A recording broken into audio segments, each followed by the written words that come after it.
So today the theme is research and innovation, which is basically the central role that NITK plays in teaching and research. In both, innovation is so important, and we have a very distinguished professors, panelists today speaking to you, giving their views, sharing experiences, and many more. So we begin with our Dean Research and Consultancy, Professor Uday Watt. Professor Watt would be speaking on R&D and innovation team. So I would like you to have very lively sessions and have a good day. So I request now Professor Watt to take over. Thank you. Thank you, Professor. Good morning to all of you.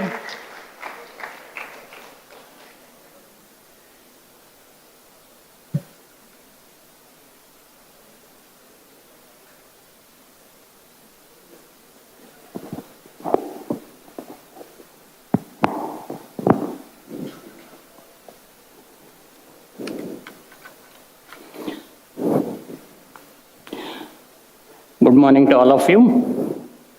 So, once again, very happy to see all youngsters at the age of 17, 18 or 19. So, I was in your place about 36 years back. Those days we had no orientation program as such. Our admission used to be spread over 2.5, 3 months. Those days were REC days. Okay. So today, me and our team will talk something about R&D and innovation ecosystem at NITK. On the inaugural day, on Monday, we had a brief exposure on these activities. So we'll see some more details, who are the professors related in various aspects of this domain, what are some of the facilities, etc. over next 10, 12 minutes. Since basic theme is research, development, and innovation, you may find some overlapping between previous or the last Monday's lecture and today's lecture, but that is essential for continuity or the progress of the topic. Once again, I am Uday Bhatt, Dean Research and Consultancy at NITK. So, hope you remember now what is our national vision for 2047. So, once again to recollect, the idea of our India vision or nation's vision is basically to transform India into a developing nation. Developed nation. By 2047, we need to achieve this. We should be comparable with nations like US or European countries or Japan and so on. So to happen, we need to be excelling in multiple domains. Innovation technology is one domain where my team does some of the activities at NITK. Then we should build a human development model which includes not only NITK stakeholders, it includes peripherals, etc. Peripherals, district, region, etc. Then we should see that we should have a methodology for development without affecting environmental conditions. So environmental sustainability is a must. So these are 3 themes under India's vision for 2047. As I mentioned, we have a roadmap called as Vikasit Bharat 2047. So it will provide a blueprint for next 25 years, already 2 years over. And with this blueprint, we should be able to move towards a global leader providing innovation and technology for various people, various countries in this world. So as our Honorable Prime Minister mentioned, the Vikasit Bharat or Sushakt Bharat. We have to work hard till dream of a developed India becomes realized. So it is in a small font, may not able to see from them. So this was released during 2022.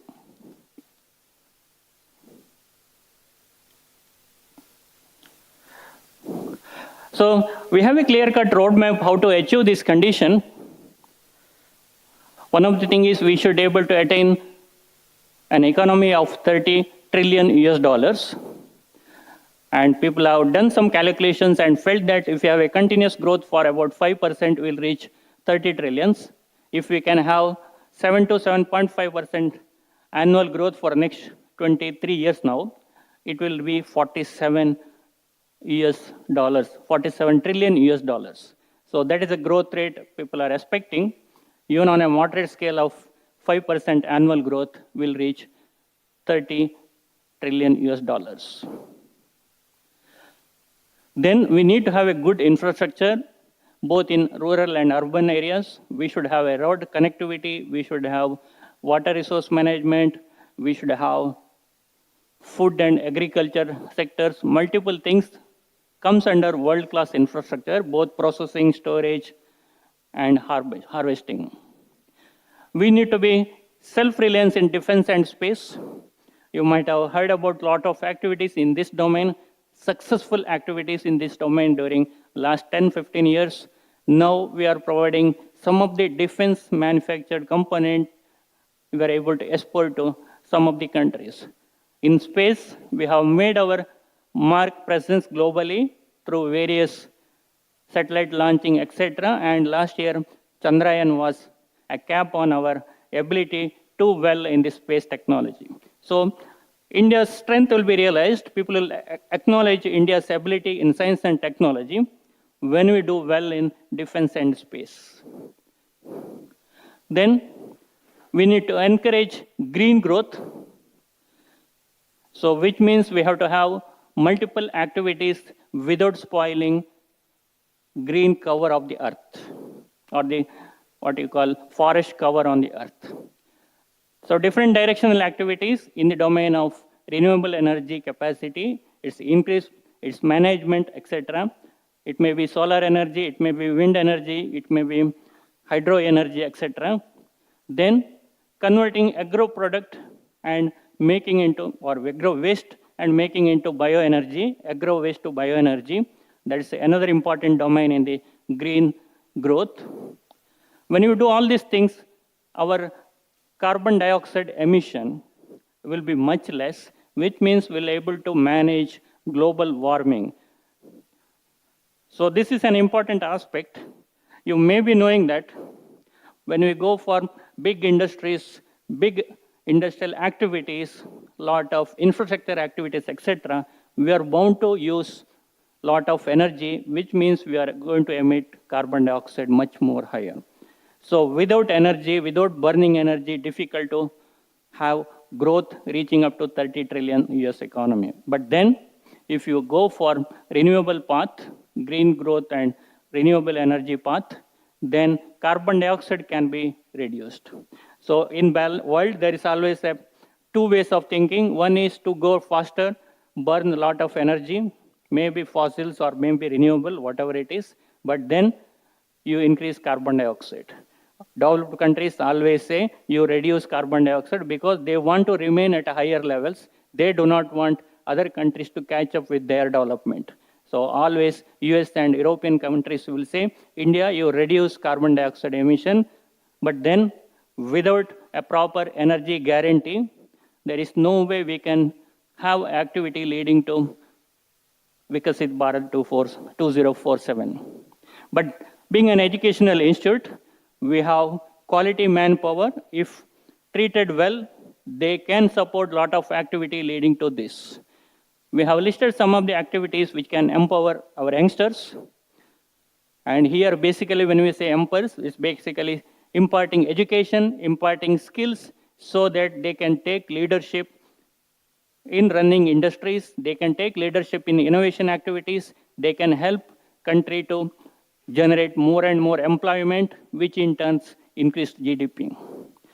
So this is a small indications how all of us can work together, especially younger community. As I mentioned in the previous lecture on Monday, we have about 40% of the population at the age group of 18 to 27. And this 18 to 27 will become middle age by 2047. So unless we train them, we give sufficient skills, they will not able to contribute and make our country developed countries. So all of us have to work together to see that we grow without disturbing green condition of our environment, without affecting environmental conditions. So it is possible when all of us join together. So we have a lot of opportunity to contribute, to grow and excel so that India's name will be spread everywhere, it will be flying. So people realize that India is a global champion in the innovation and technology. But as I said earlier, today also same thing, a lot of challenges are there. We have to overcome these challenges. Couple of the challenges are middle income trap. That means the purchasing power of majority of the people is, today it is not very high. Compared to developed countries, we are having 1/6 of purchasing power. That means even if you produce items, even if you produce goods and services, the buying capacity of population is not very high. We have a young population, as I mentioned, we have to skill them, we have to equip them very well, so they will be able to take challenges. Then we need to have a lot of new technologies which will help us reducing carbon dioxide emission, which will lead to more defense and space self-reliance and export. It will lead to more infrastructure, but all this thing is possible only when we have technological advancement at a very, very fast rate. So, society needs a lot of innovations. Now, to have this innovation, we need to embed some cultures. Basically, in our stream, in NITK, we can think about engineering education essential for innovations.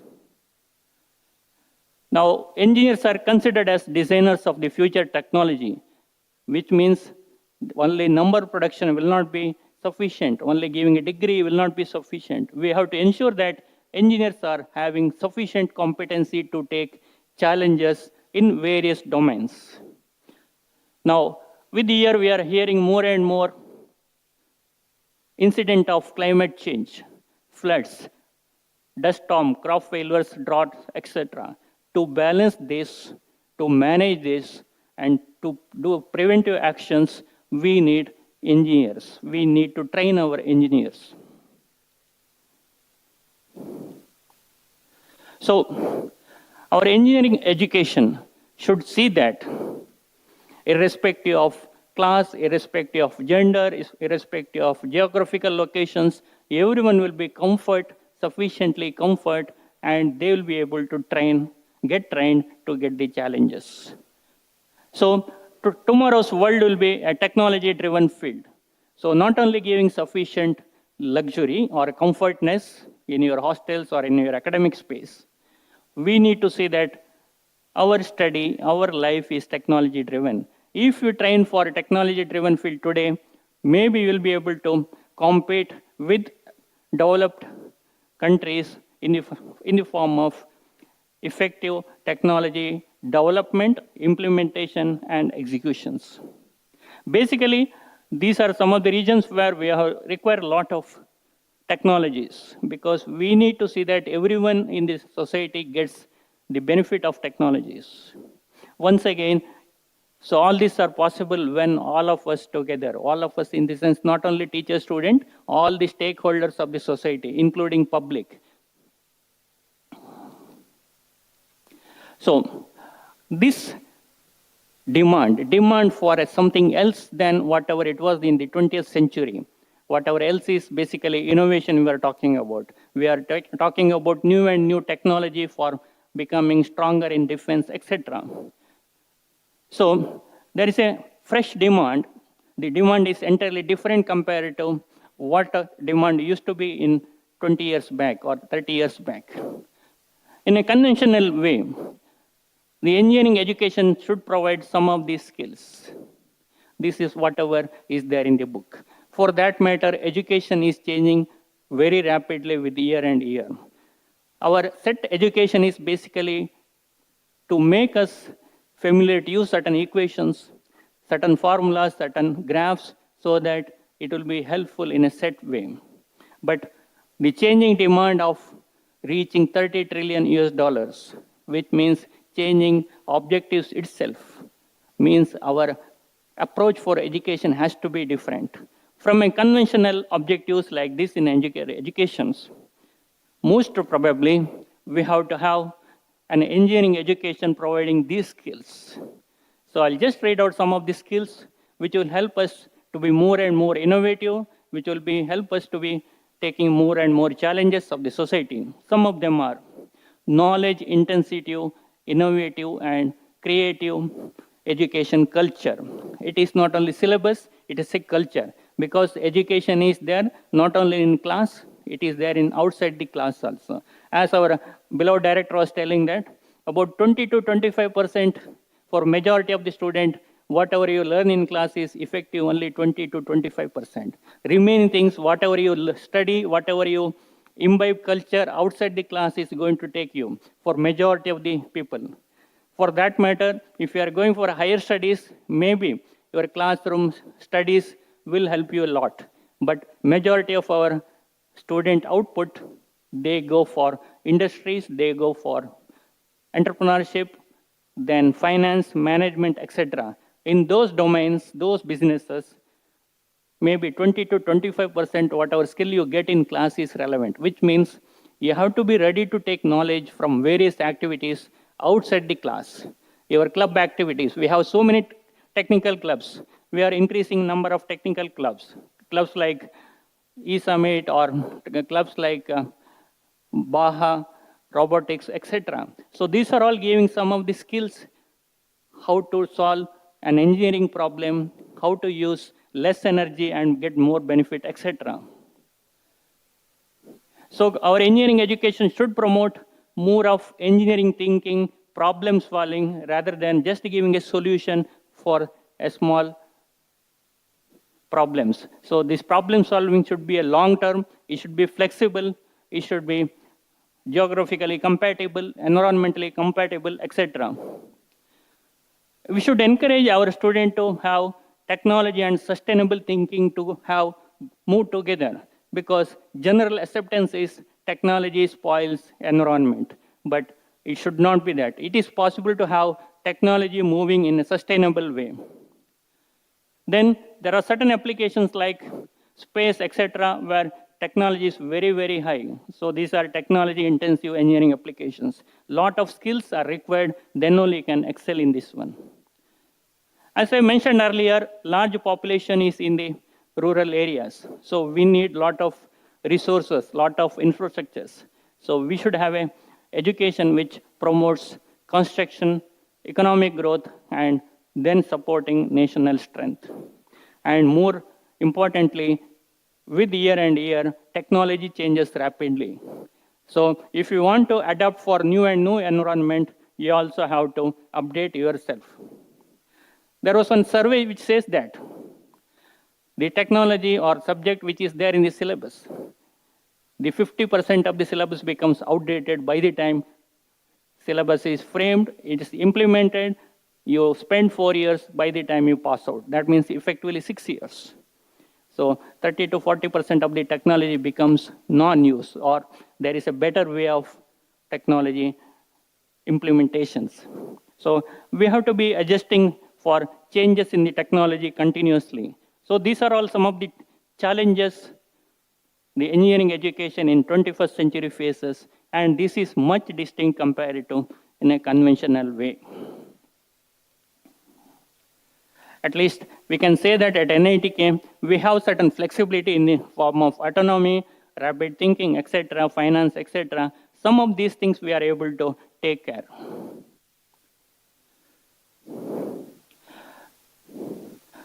So when you say sustainability, we can talk about sustainability with respect to only people, with respect to prosperity, with respect to total planet. As we mentioned in the previous day, your Panchatattva. No point in talking only independently water conservation. You have to talk with other aspect, only air conservation or air quality management. You have to talk in a holistic way because our life depends on not only air or not only water, it depends on all of these things. We have to see that all these things are maintained. That's the meaning of holistic problem solving. There are various initiatives from Government of India and we need to follow those things. One of them is inculcating design thinking in your curriculums. There is a program called Capacity Building for Design and Entrepreneurship. It's initiated by ministry recently. It may not be there in your curriculum as such, but we are trying to implement through various club activities, various activities in other times. So we have multiple schemes by which the problems of the changing educational environment can be taken care. Then an important thing is the world is becoming more and more digitized. So we have artificial intelligence, how it is affecting our job performance, how it is affecting our industrial activities. Machine learning, all these things are changing the way how we look a problem or how we look an education system itself. And world is becoming more and more interdisciplinary in nature. Now, how to bring this? So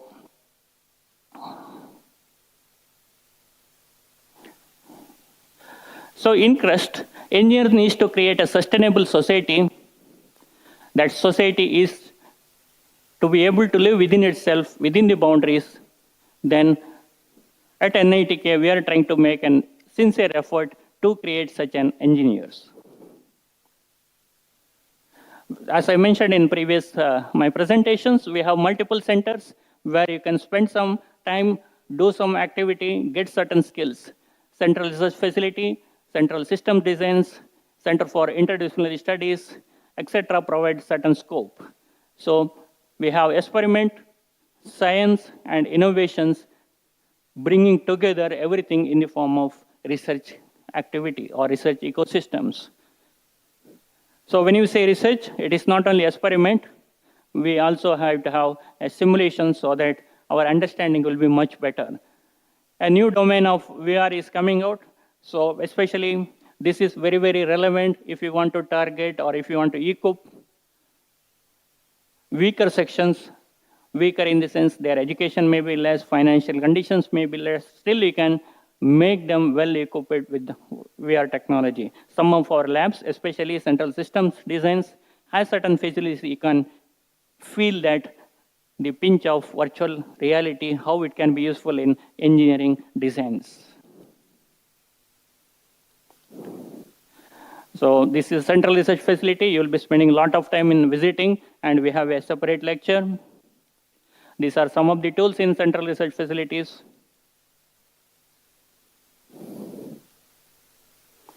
Similarly, these are some of the snaps from CSD.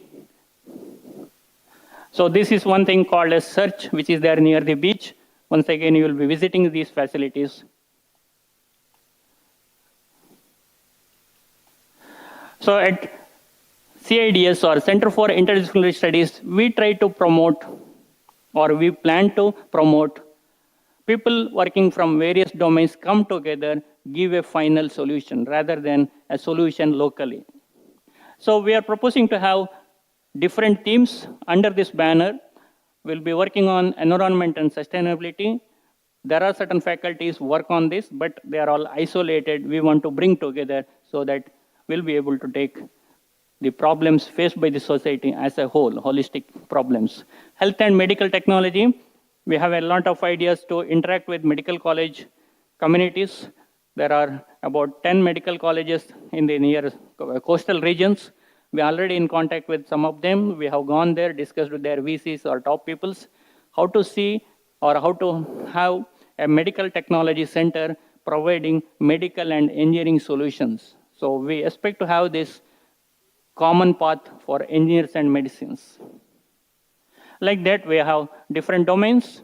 It will be operational very soon, maybe 4 to 5 months. So we have a team at the Dean RNC unit. So each one will be talking with you on their respective domains. We have Professor Shashidhara. Professor Shashidhara is there. Then Professor Sunil.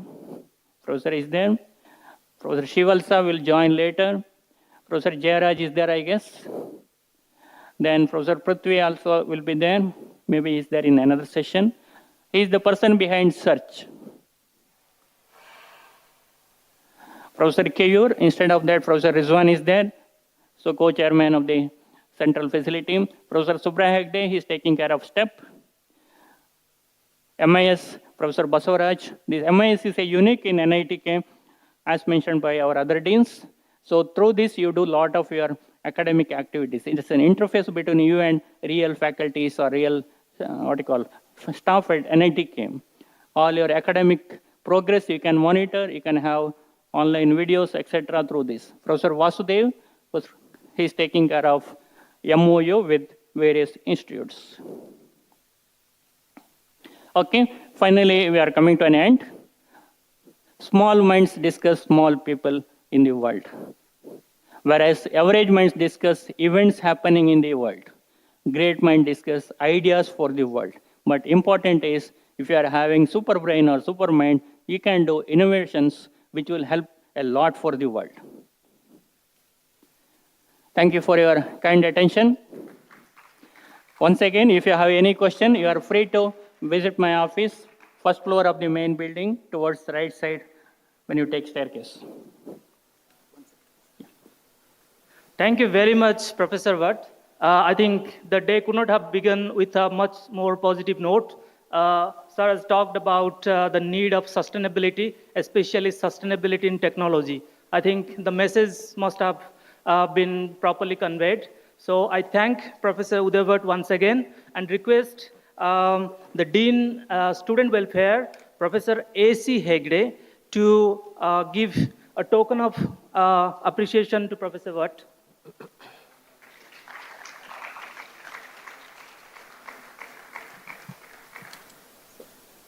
Thank you, sir. Now I invite Professor S.G. Kulagudi, who is Associate Dean Research, to take up the stage and present about glimpses of sponsored research at NITK.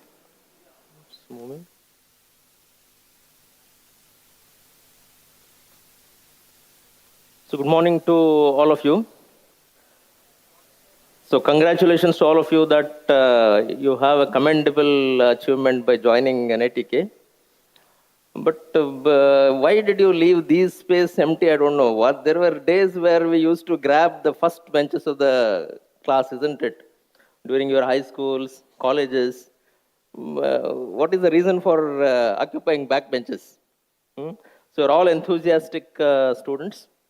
So my role here is what is sponsored research in NITK. So I want to know you what is sponsored research and at what stage we are at NITK and how it is useful to you and why we are doing all this sponsored research. So the session has to be more interactive so that some learning happens. So I hope all of you are fresh because it's morning. Already we are short of time by 10 minutes. So we shall try to finish as early as possible. So what do you mean by sponsored research? Any idea? I want you to speak. Please.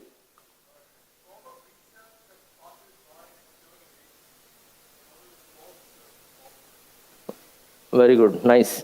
So some people have got some problems, maybe it's industry or some ministries or some institutions or some organizations. They have some problems, they want solution for those problems, but they do not have expertise. What will they do? They consult different people who are experts in that field and they ask, will you solve this problem for me? So then we have a lot of expertise. We have very good faculty members, best minds, best young minds of India are with us, all of you. So with the help of all these resources, will we be able to solve those problems? Then we take up that work. They sponsor that work in terms of some resources like money. Then we solve that problem and we give them back a solution. This happens in all branches of engineering, mechanical engineering, electrical engineering, civil engineering, computer science engineering, and any other branches. So that what we are doing, that related to that sponsored research, what we are doing at NITK is the aim of this talk. So and how you can be benefited from that.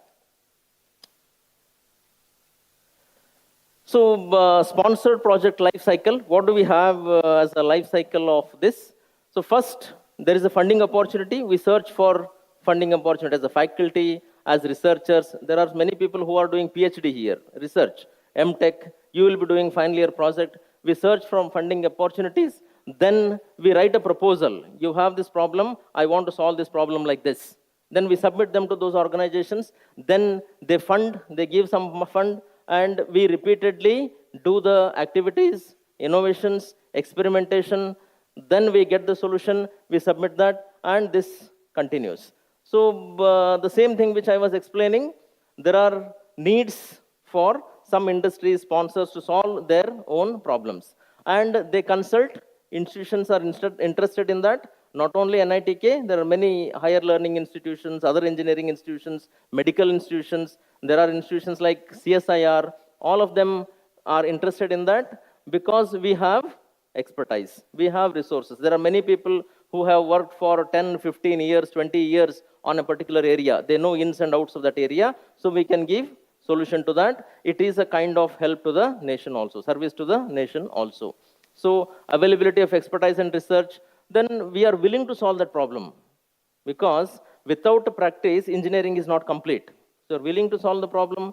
We are studying that as a theory. Then we want to take up those problems, implement them, practical aspects of that. So institution, funding agency, interaction happens. Many times you might have heard, there is a gap between what is happening in the industry and what our students are learning in the college. So why this gap? We can reduce this gap, isn't it? Once you go there to the industry, you should feel that as you are comfortable here, the same comfort feeling you should have there. But the situations are different. Here you are like in the womb of mother. So you do not have any problems. We have a fixed syllabus. We have teachers to teach that. We have old question papers. The same thing is given to you for studies. Then you get questions, you pass the exam and you take the degree. Outside world is not like that. Problem comes first, then you try to find a solution. So this gap should be reduced. For that, industry institute interaction, that is important, that this sponsored project lead to that. So training of those who involved in this. Say for example, I take some of you, some 10 students to implement some project of whatever given to me, awarded to me. Then you will be trained in that area. So training of those who are involved in that. Then learning through live projects. Many times once projects come to us, they are called as live projects because they are trying to solve certain real world problems. So once we involve in that, we learn what are the real world problems. Then leading students to decide their destinations. We have many areas, many areas. Now you are either a mechanical engineer or computer science engineer or electrical engineer. So, but after that, inside mechanical engineering, there are so many fields. Inside computer science engineering, there are so many fields. If you work with some live projects, you will have an idea. What is my interest? What are my strengths? Where should I proceed further? So it will help you to finalize your career development. So some of the areas I'll take where NITK is working. These are very broad manner I have taken this. I have not mentioned any particular project name, PI name. PI means principal investigator, or any students or people's name involved in that. So we have many projects in healthcare. So healthcare is an important domain in Indian scenario where we need to cater that to the people, citizens of India. Even today, majority, more than 50% of the people are not covered under sustainable healthcare. So we have manufacturers of, or some startups which have manufactured smart stethoscopes. Just one example I want to give. During COVID, all of you have passed through that stage. Doctors were hesitant to go near to the patients. And how to check their chest sounds, because of chest sounds, many diseases can be identified. So how to do that? It was very difficult. Patients were 10 feet, 15 feet away, and doctors have to take a decision based on their chest sound. So smart stethoscopes, patient himself can take the stethoscope and put it on his chest or her chest. Doctor can hear that sound here because of some technologies, networking technologies like Bluetooth, what we have. So these kind of things will improve the availability of medical expertise to the patient. Similarly, we have adrenaline auto-injector. I don't explain all these things. Time is not sufficient for that. Then medical image processing. Nowadays, whatever expertise the doctor has, without engineering support, he cannot take a decision. He cannot diagnose. If you go to a hospital, what will they ask? First, they will ask you to take a blood test. Next, they will ask if I go with a back pain, I have a back pain, I'll go to a hospital and ask, what should I do? They ask me to take a MRI. MRI, CT scan, X-rays, all these are technology support to medical field. Based on that only, they can take a decision. So once I had been to a hospital saying that I have a back pain, they took a MRI. So after that, doctor said that MRI is perfect. You're fine. I felt happy inside, but pain is there. Pain is there, MRI is not showing anything. This is a gap. Will we be able to design some technology which can see all these things? So that work, so chest X-ray analysis for lung disease detection, so many such things we are doing at NITK. Okay.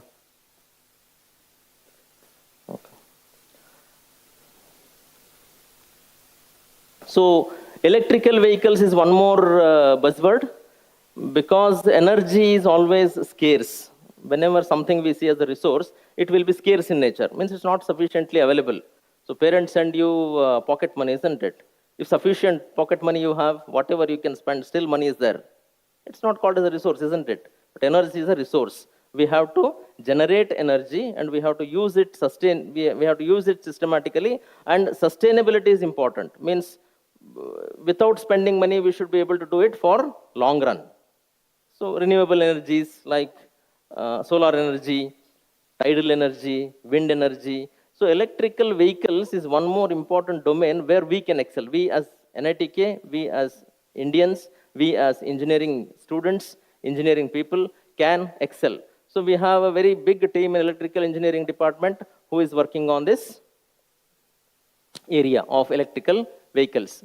Similarly, we have artificial intelligence and machine learning, a very big word.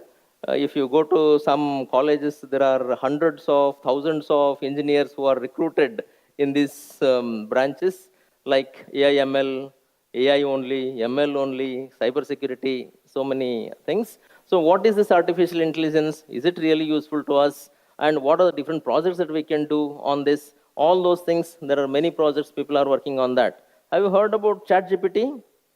How many of you are using that? All of you are using?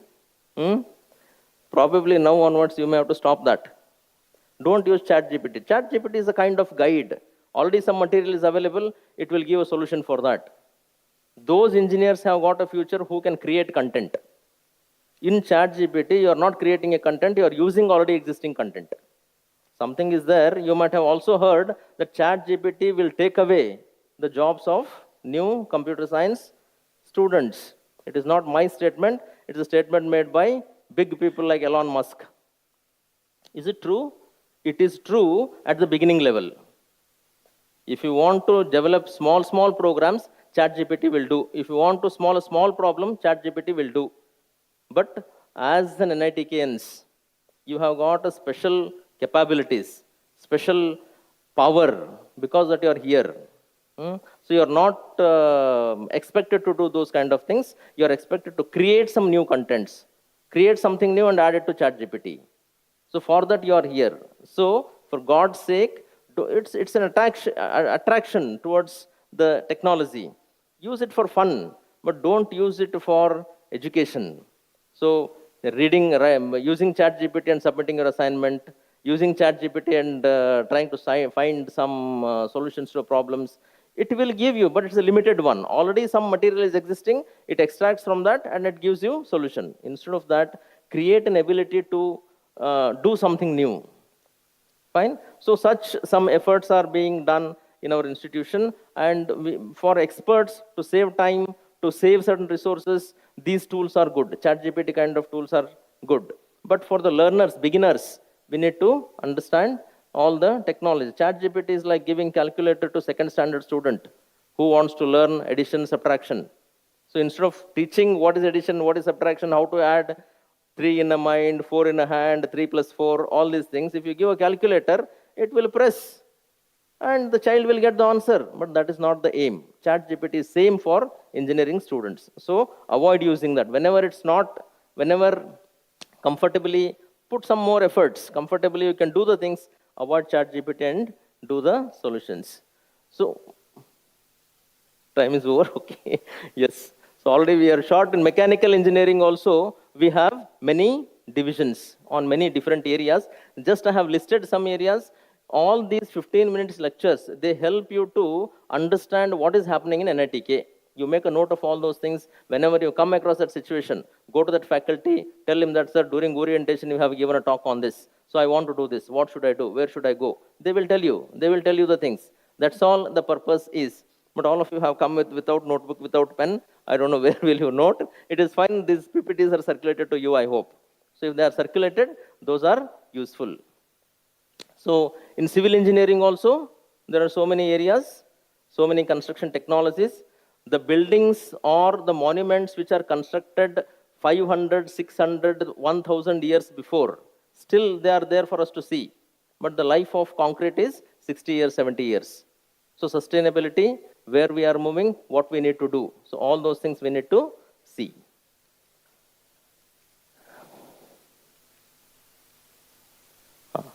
So what is the outcome of all this research? All the activities, whatever we are doing, what are the outcomes of this? Have you heard some people publish papers and these kind of things?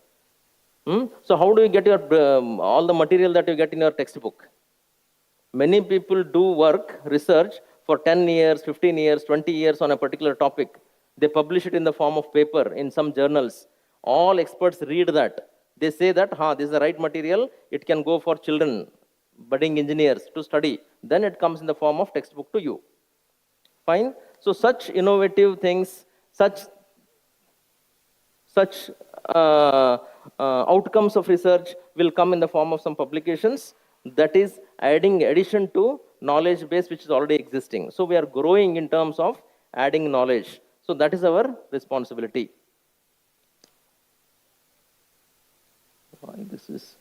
So what are the options for you?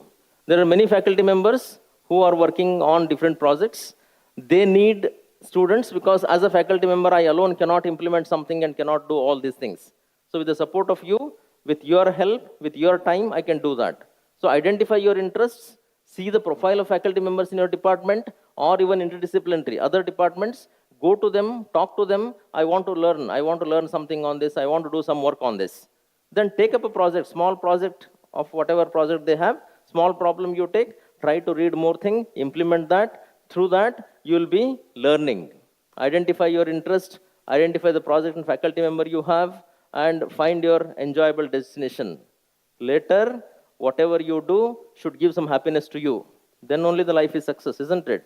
So how do you define success? Anybody wants to define success? What is success in a life? Yes.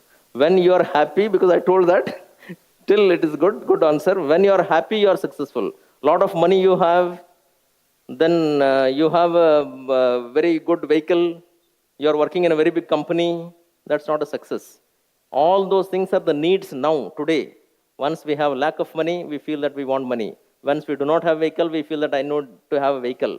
But after 40, 45 years, what gives you happiness? That is a real success.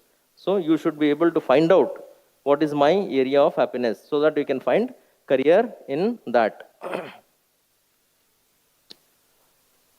So what I covered in this 10-12 minutes presentation is some motivation should be there for us to research, because this is not only a theoretical part, we need to also implement them as a practical things. What is the motivation? Sponsored research, sponsored projects are the motivations. So some of the research activities which are happening in NITK, I listed them. Then what is the outcome of that and how all students can be benefited by that? What are the opportunities for you? That I have listed. If there are any quick questions, you can ask. Otherwise, I'll hand over faculty member for the next talk. Thank you for patientful hearing. Thank you very much, Professor Kulagudi, for such an insightful discussion on research and how to carry it out. So I invite Professor B.M. Sunil, but before that, I would request Professor Sunil to hand over a token of appreciation to Professor Kulaguti.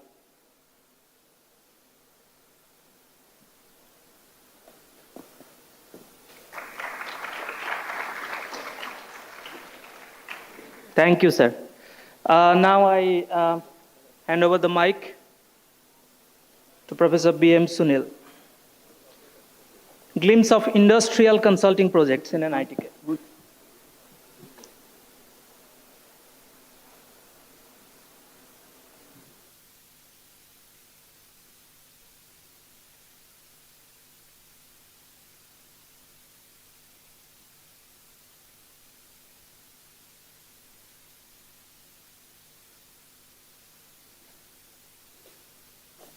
A very good morning to all. Good morning. My presentation.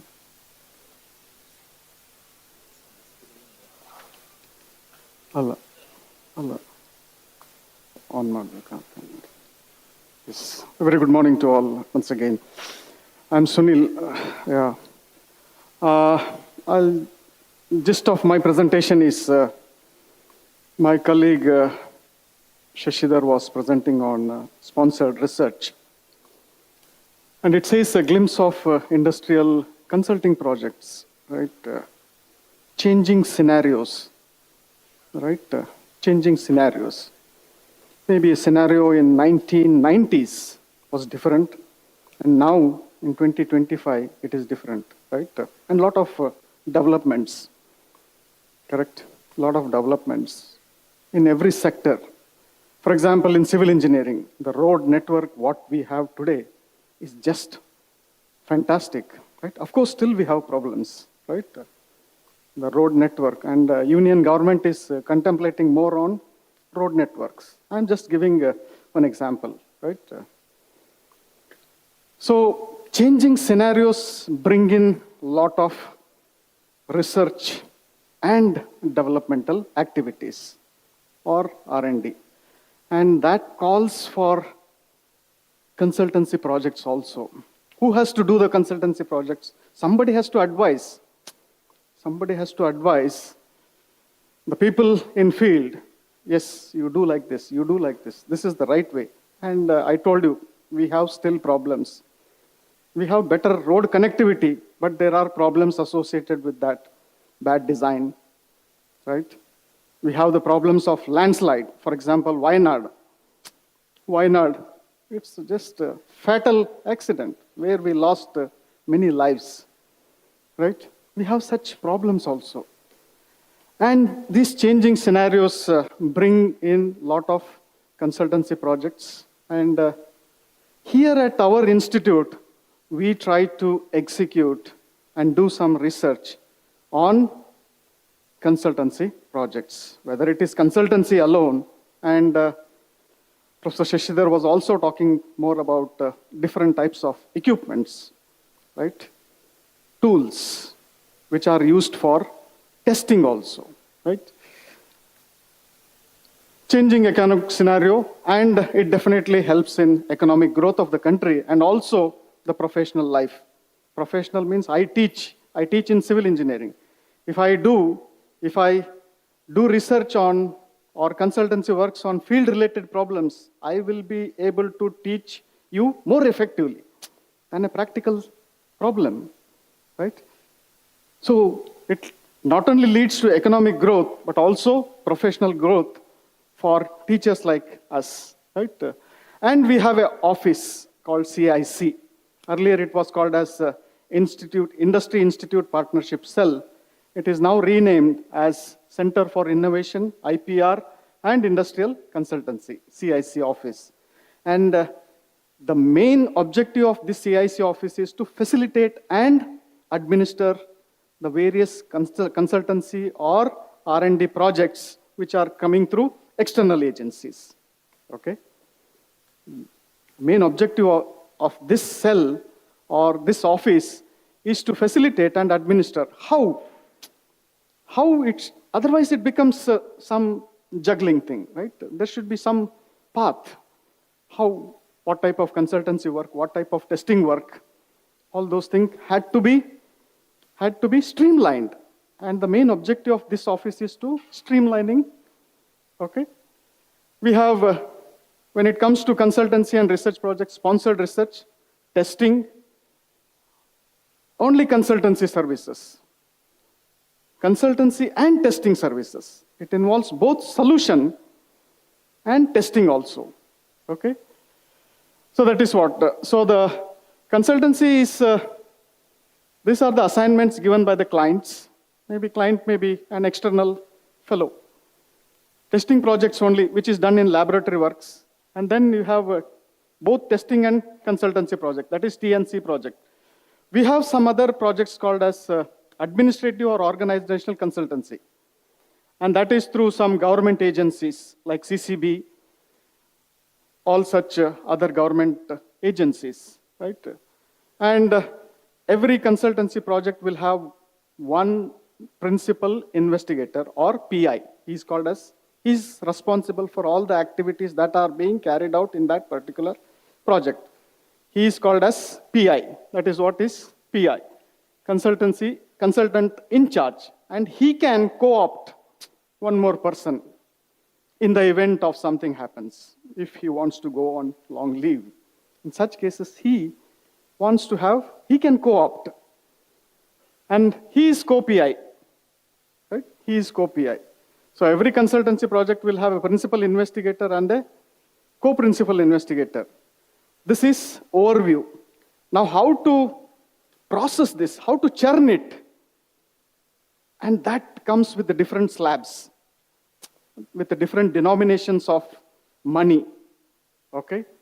And we have committees at department level and at institute level, okay? That is what is, every department will have a 3-member committee. He is a HOD or a associate professor or a assistant professor. And at department, that is at department level, and at institute level we have associate dean, for example, me, testing and consultancy.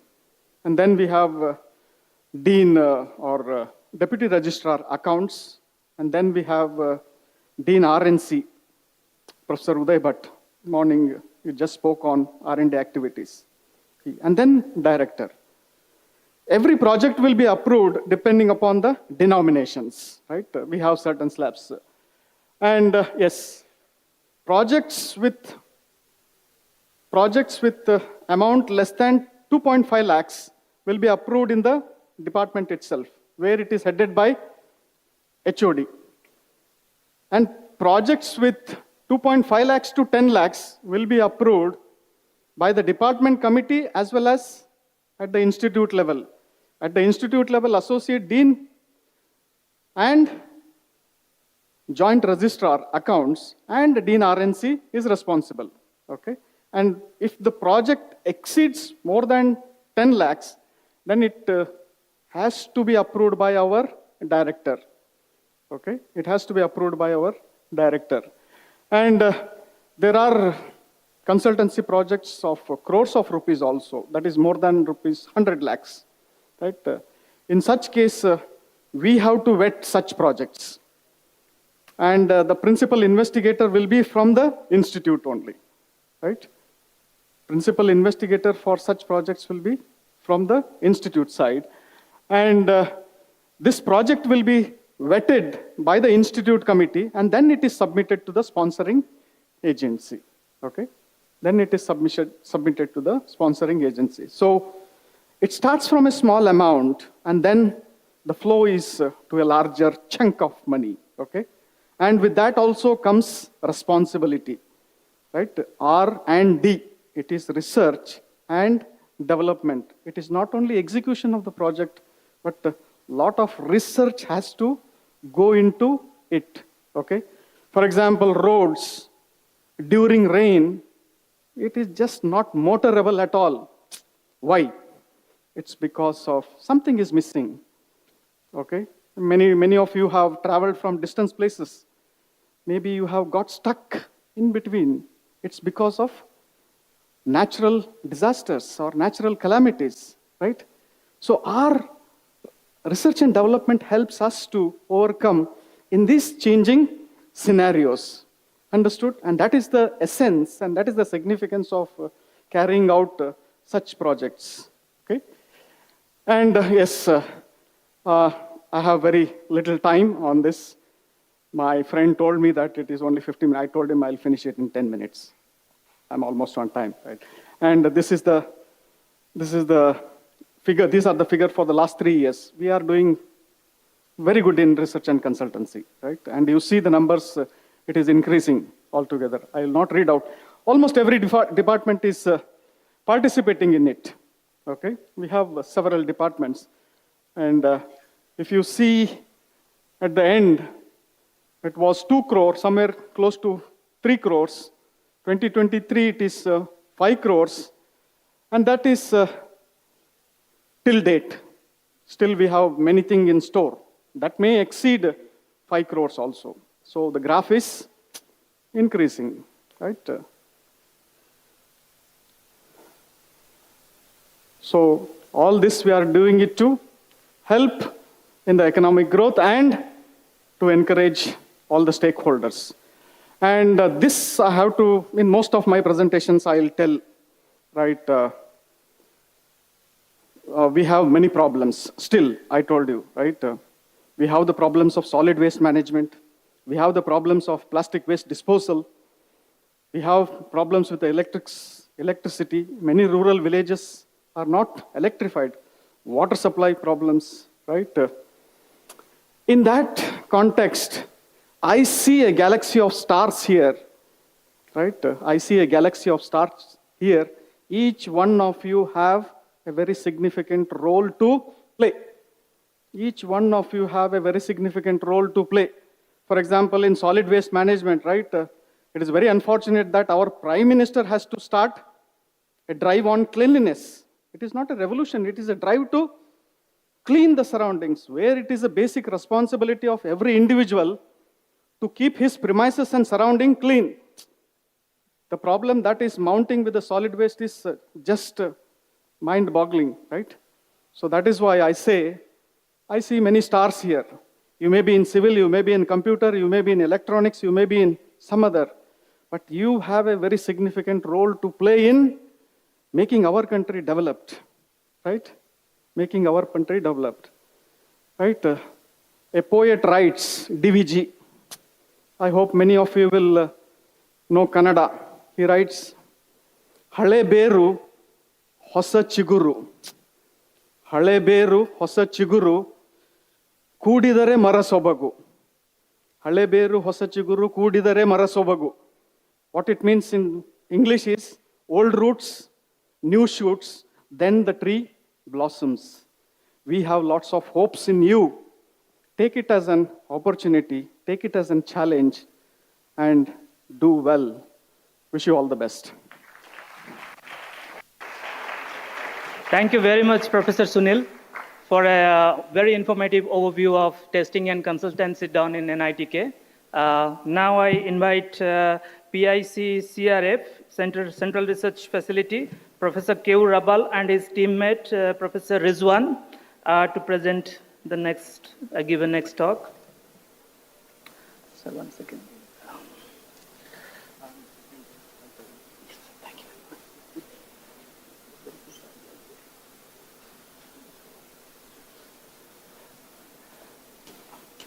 I also request Professor Rizwan to give a token of appreciation to Professor Sunil.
Hello, yeah. A very good morning. Myself, Dr. Mohammad Rizwan Rahman. I'm a faculty in the Department of Metallurgical and Materials Engineering. So, how you are feeling in NITK? This is your 5th, 7th day or what? 10th day? 4th day? Okay, good. So, hostel foods are good? Hostel foods are good? No? Yeah, one guy has said yes. Good. You will be habituated, don't worry. Very soon. Okay. So without taking much time, as I told you that I'm Dr. Rizwan Rahman and belongs to Metallurgy Department. Today I'm going to tell you about or introduce you about Central Research Facility, which is one of the unique facility in NITK in various aspects. This facility was created by HEFA loan of worth of 80 crores. This building, what you are seeing is here, is the new building of Central Research Facility, and behind that building, there is one more building which you can see. This one is the old building of CRF, where the equipment came and we have placed there.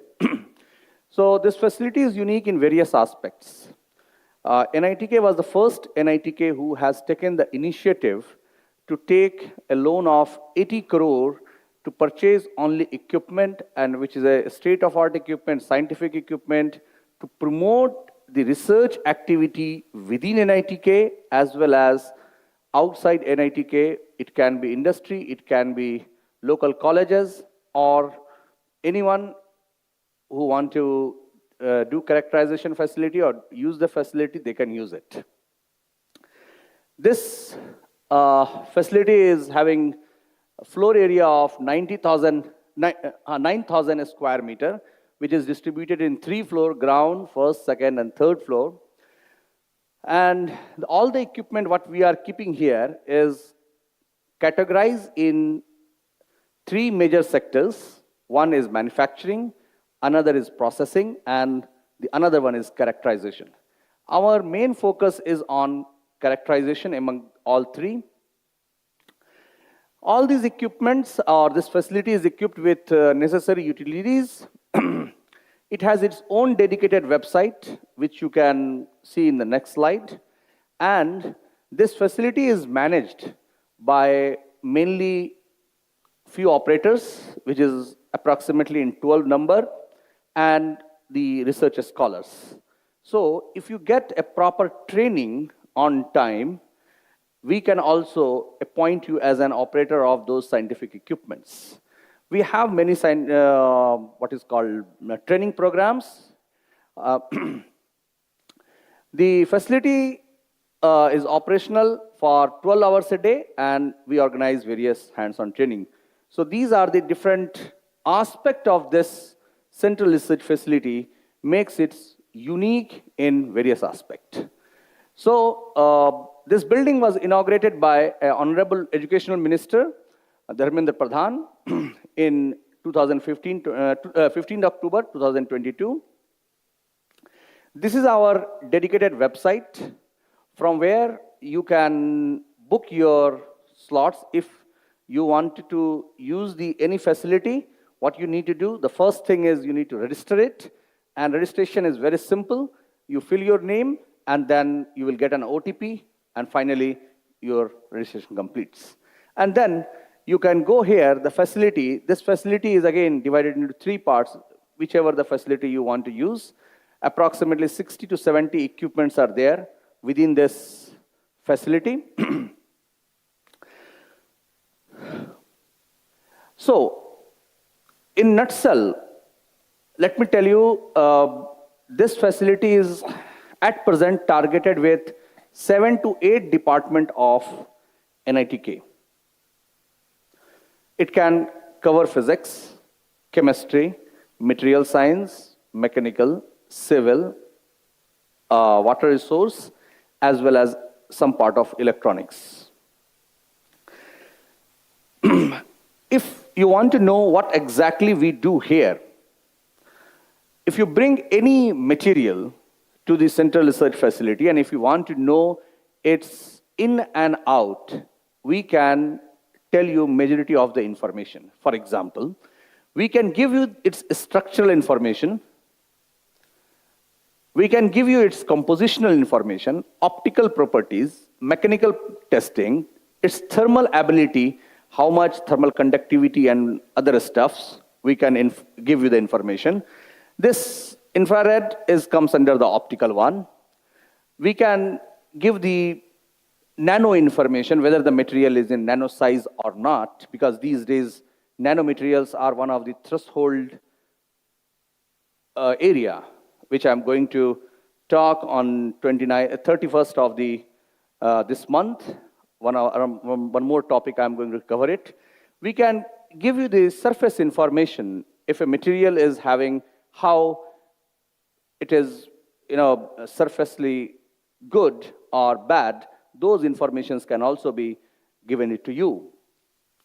There are equipments which can give you its 3D scanner. This is a 3D scanner facility we have, from where you can get the 3D aspects of its material or object. We have some equipment related to mechanical, soil quality information, pharmaceutical information. If a medicine, if you bring it, what kind of things are there in that, those kind of certain informations we can give. All the informations are always not possible, but yes, there are certain informations surely we can give. This also you can get a chemical identification, means if polymers are there, what kind of constituents are there, those things also can be given. Water treatment and trace element. For example, if you bring a water from the sea area or anywhere else, or you're in your home, and if you have a doubt that the quality of water, what you are getting is not good, that also we can test it and tell you. Even you can bring the hostel's water also. So apart from these testing activities, what we are here, what you are seeing in this circle, we do some other activities also, such as you can see, this team of researchers from Yonapaya University, they visited CRF, they understood what kind of facilities we have.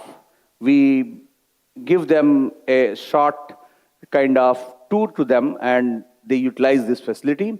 Also, we allow some of the school-going children to motivate them in a higher level so that they really work hard and be a part of NITK. Also, we go for outreach activity where we participate into the conferences and we promote our central research facility in a different level. Here, some other visitors are there. Overall, if you look at in the span of 2 years, you can see that more than 400 visitors have visited central research facilities. These 400s can be 2 in a group or 10 in a group, depending on the visits. Here, this is a unique team which visited Central Research Facility. This team belongs to NIT Calicut.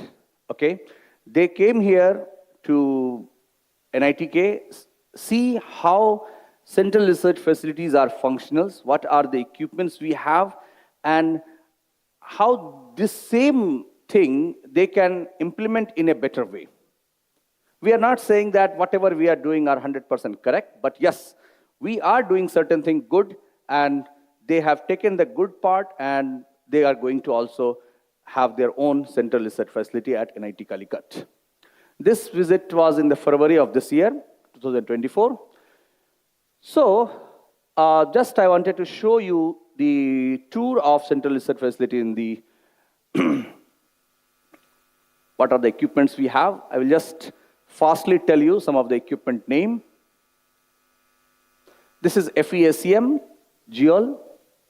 We have 2 FEACM which can do morphology study at nano level. This is atomic force microscope.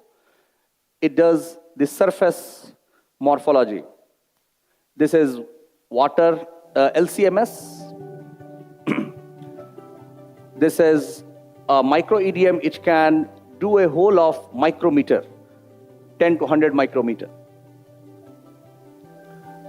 This one, BET surface area, it can measure the surface area of your material. This is NMR. Whatever the MRI you have heard, this is the guy who invented MRI. That was a gate lab. This is GCGC, gas chromatography. This is a glow box where we keep our chemicals. This is Horiba GDOES. This is metal 3D printer. This is HVOF coating facility. So the CRF is not at one place in NITK, it is distributed at 3 different locations.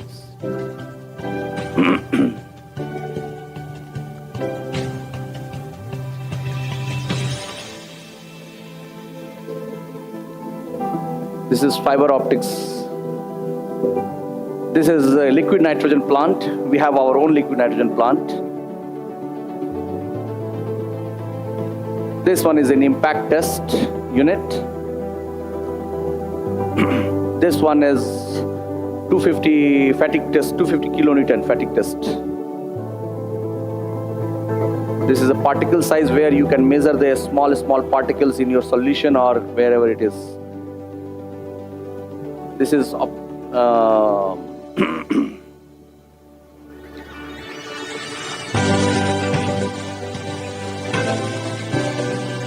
this is UV vis. This is X-ray diffraction, where you can get the structural information of your material. Here you can see how you can book your slots very easily on your mobile phone. Also you can do it. Put the information, get an OTP, and your slot booking can start.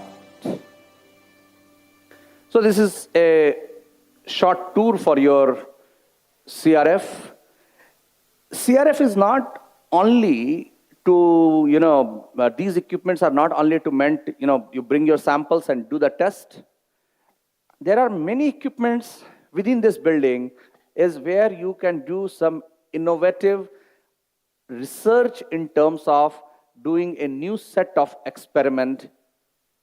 And because these equipments are really, very high-end equipments, each equipment scan varies from 7 crores to 10 lakhs.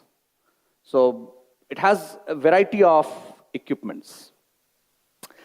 So I just wanted to say that you are most welcome during the coursework also. You can take help of your seniors as well as meet faculties who is working in very research activities, and come here. We can help you in doing a good results. Okay, thank you.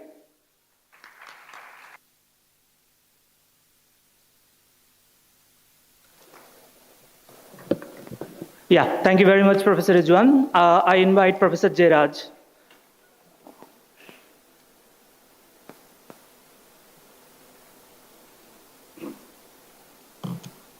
Just 1 second.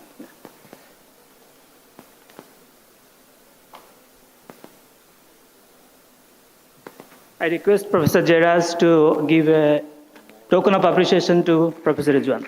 Thank you very much. And the stage is yours now, sir. Presentation, I think this is slide. This is the point. Yeah, it is better. It's better.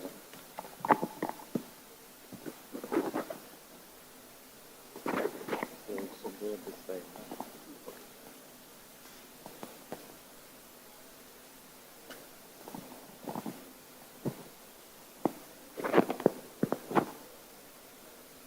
Yeah.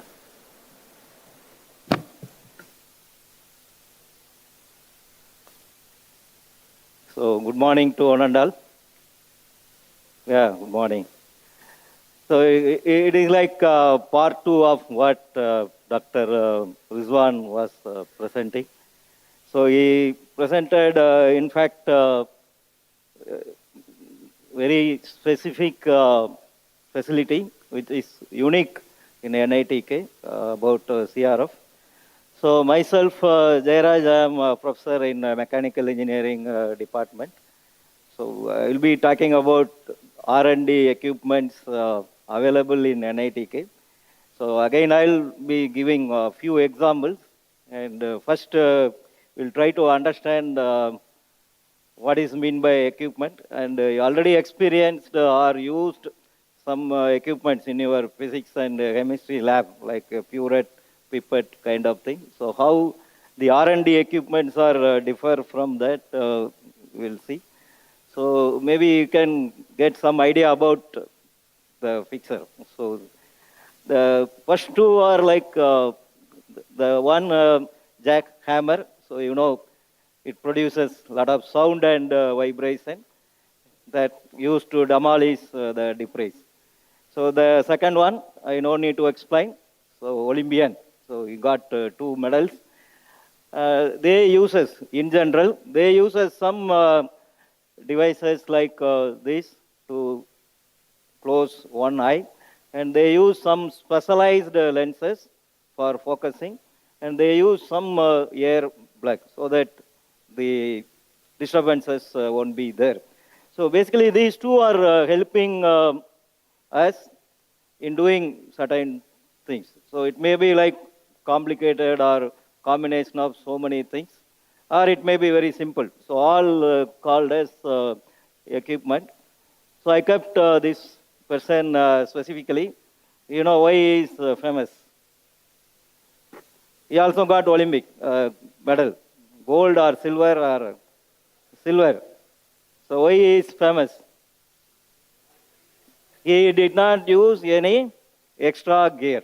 Still, he got 10 out of 10. But his partners could not get do well, and because of that, they could not get gold.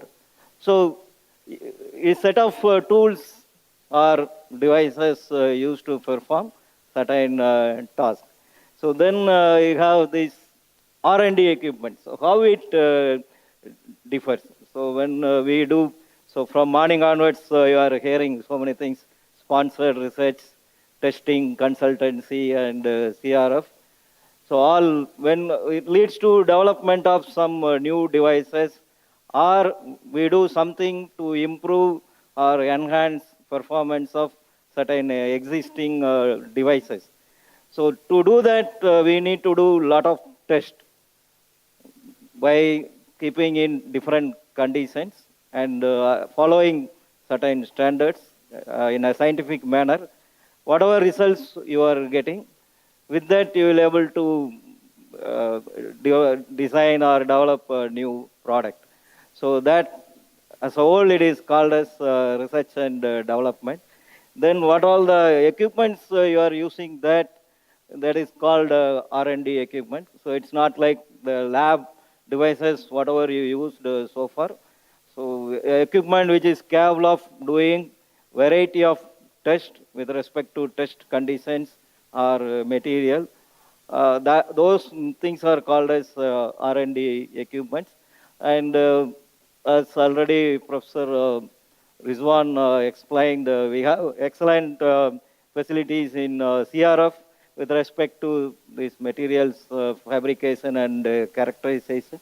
And we have some very good computational facilities, like we have licenses for MATLAB and other simulation softwares. So I try to highlight a few things.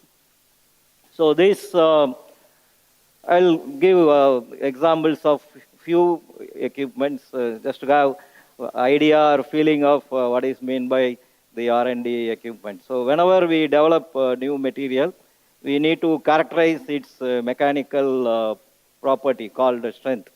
So under different loading condition, following certain standard. So we do by keeping between two members, we keep increasing the load and we characterize tension.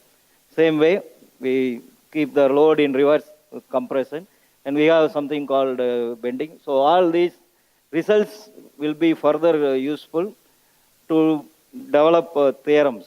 So the components may not exposed to this kind of pure loading. It's subjected to combined loadings. So those who are from civil, mechanical, and materials department, all of you will do some experiment using these kind of things in your thing. So then they are talking about this FESEM.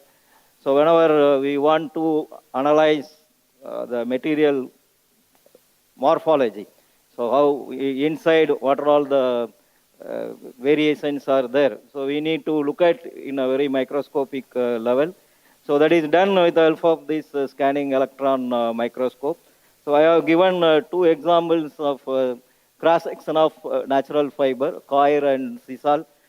As we are interested or we are moving towards developing eco-friendly materials, so people uses this plant waste.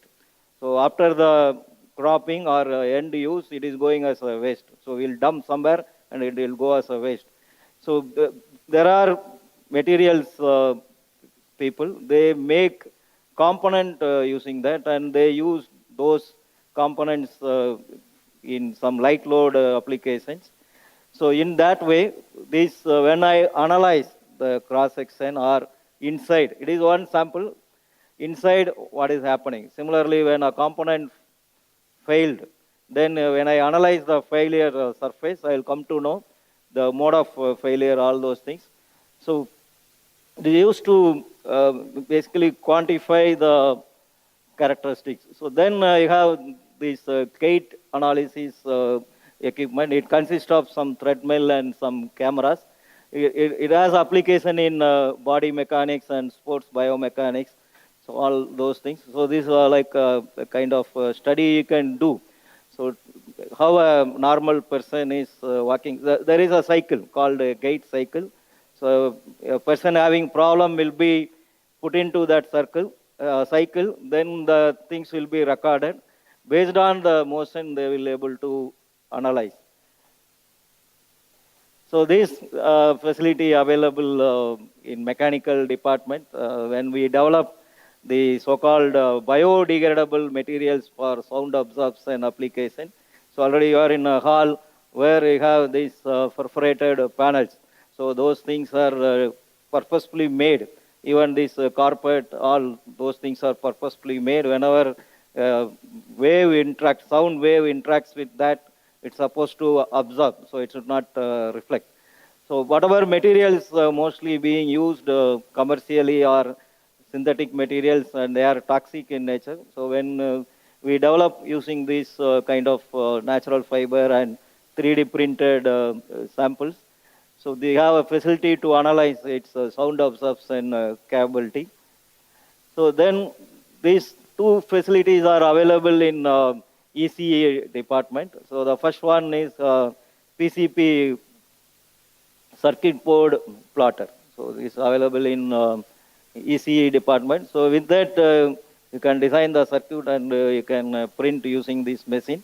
So then to test the radio frequency devices and antennas kind of thing, we need again some specialized setup. So the waves should not reflect kind of thing. So that facility also is available in ECE department. And this one is ANSYS multi-physics simulation software. So whenever we want to quantify any failure, it is better to do the actual test under actual working conditions. We will get proper results. But it may not be possible in all the cases, especially when you are in the process of developing new material. Every time you cannot make the component and you cannot apply variety of load and you cannot go for analysis experimentally. So what people developed is they developed something called numerical method. And when we do study with that, that is called numerical analysis. So we have a physical problem that behavior will be represented in terms of mathematical equations. It may be a differential equation or differential equation combined with integral equations, kind of thing. Then we try to solve those things with some kind of methods. Those methods are called numerical methods. Basically, it is solved with the help of computer and some computer coding. So that's the way it is called simulation. So it avoids the so-called instrumentation and a skilled person to do test all those things. So whatever you have done right or wrong, mathematically with the help of computer, to check that we need to do experiment. So that few cases you can do. So we have some very good facilities in terms of licenses for MATLAB and variety of softwares within every department. I have not listed all those things. So this ANSYS multiphysics is the one capable of solving variety of engineering problems. So I have given some examples like biomechanics when we have a problem with knee. So we can do analysis using these kind of softwares. And when we want to analyze the effect of flow over aircraft wing and in semiconductor device, so you can do. We no need to do experiment and following certain things. Again, there you have to follow certain things properly, and you will be able to do the analysis with the help of computer only. We have basically 23 workstations. It's not 3, which is having a processing power of 540 C blocks and 96 GB RAM.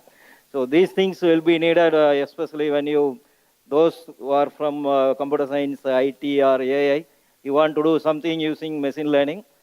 Machine learning involves a lot of data. So you need a lot of data to train the model and some data to test the model. So in which way all these things are going to be useful? So every BTech student is supposed to do a major project in your final year, 7th semester and 8th semester. That involves some kind of experimentation.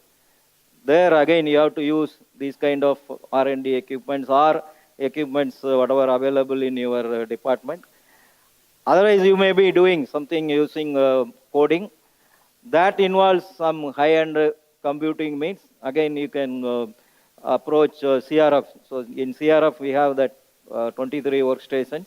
Using that you will be able to solve the problem quickly. If you are having laptop, it may not be able to solve. It will take several hours. But if you use these kind of systems, it will solve in a few minutes.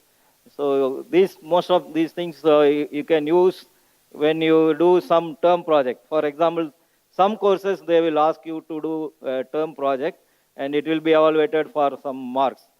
So some in your final year you will be doing a major project. So only one thing which is important is whenever you do any this equipment and kind of thing, you should know how it is working.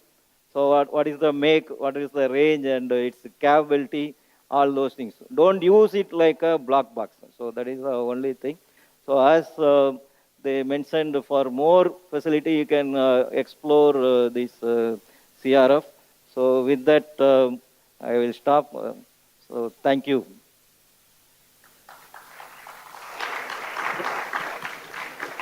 Thank you very much, Professor Jairaj, for a very comprehensive overview of R&D equipments at NITK. Now I request Professor Srivalsa.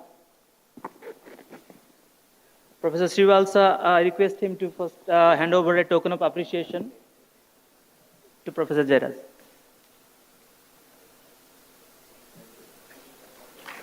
Thank you very much. Now it's turn for Professor Srivalsa. Stage is yours, sir.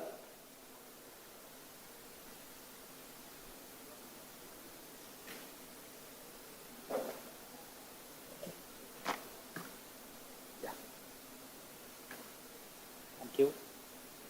No slide. Thank you.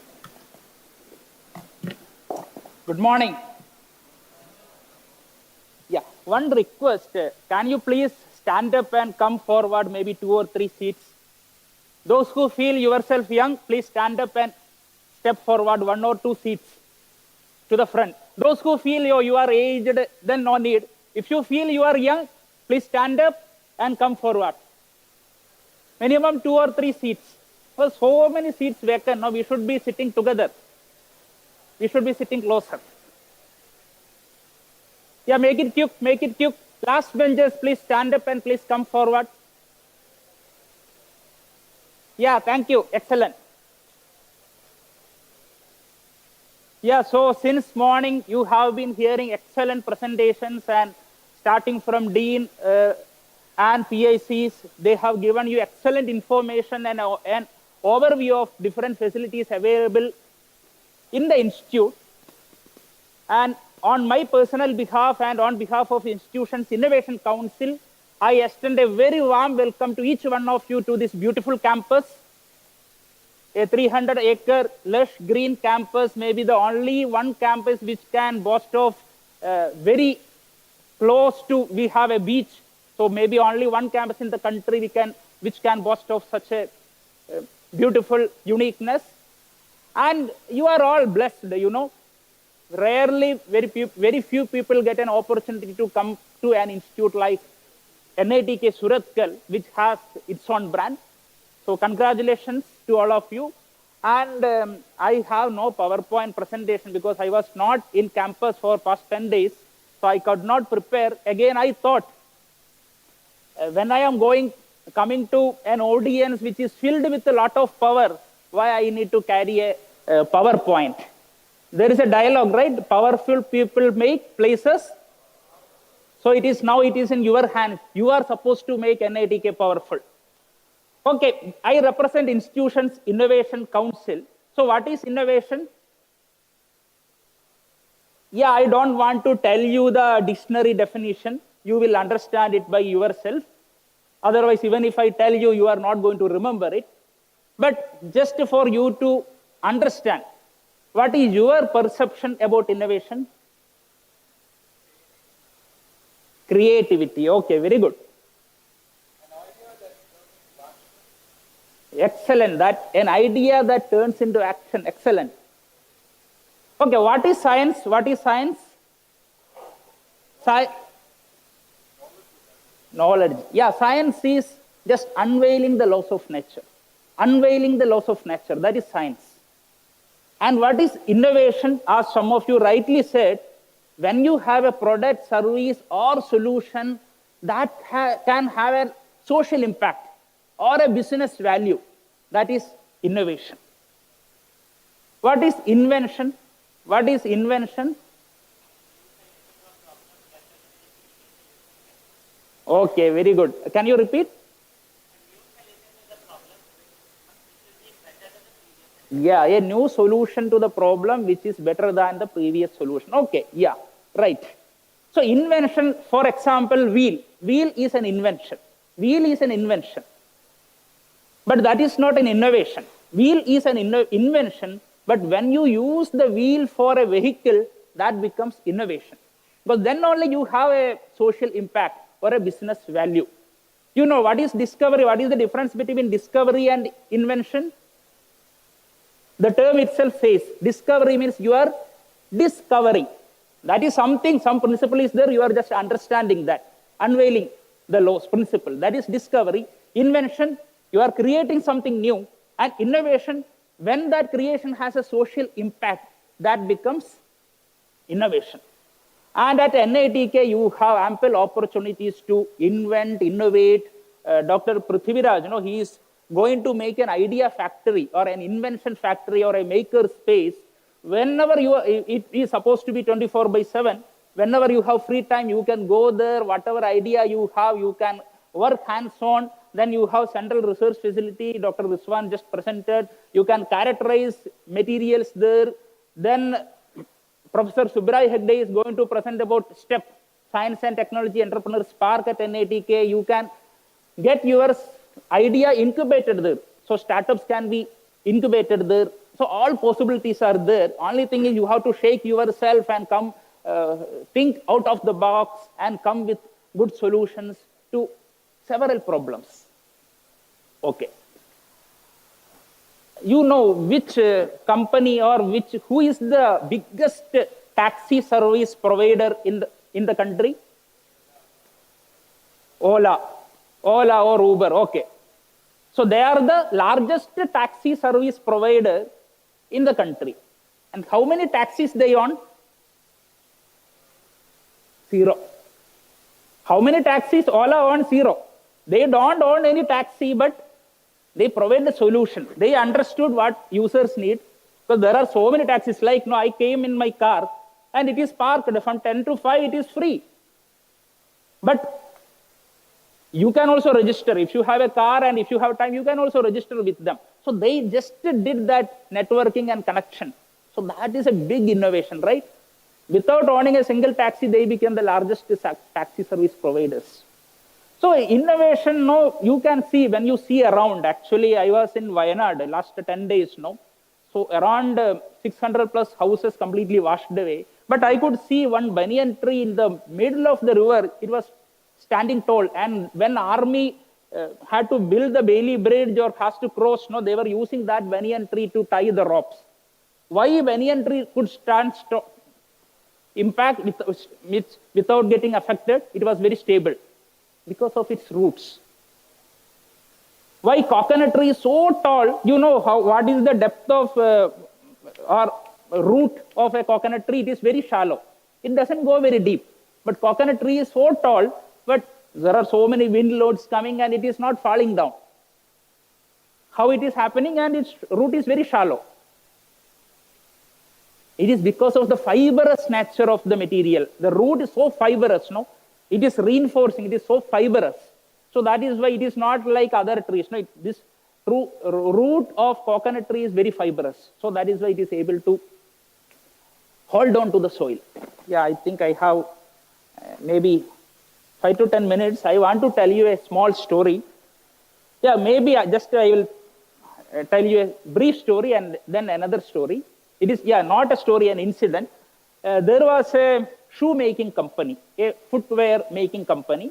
Its CEO called its 2 marketing executives, let's say A and B, and sent them to an island, one by one. So executive A went to the island and saw that nobody is using chappals or footwear there. They are all walking barefoot, and returned and reported to the CEO that we cannot start a business there. And executive B went there. He also saw the same situation. He came back and reported to the CEO saying, we can do excellent. There is an excellent opportunity for us. So it's a difference of thought, no? Number A thought nobody is wearing footwear, so even if we open a shop, nobody is going to buy. But executive B thought it like nobody is wearing. If we make them wear the footwear, there are no competitors. So we will get all the business. So that is what these days, no, you will see so many internet service providers. No, first they give you free data, then they will charge. Once you are addicted, then there is no going back. So these are all marketing strategies. It's all innovation actually. Some service, no, they are making a social impact and they are making a business value out of that. Yeah, so I will conclude in 5 minutes. I will tell you another brief story. Yeah, which story I should tell? Yeah, there was a merchant. There was a merchant and he cloth merchant. And very long ago, there were no vehicles available. So he used to carry his materials from his village to the town. He had some 100 donkeys. So he was actually taking these 100 donkeys and all materials were tied to them and he used to take. And one afternoon he started with 100 donkeys and he reached, by late evening, he reached in the middle of the forest.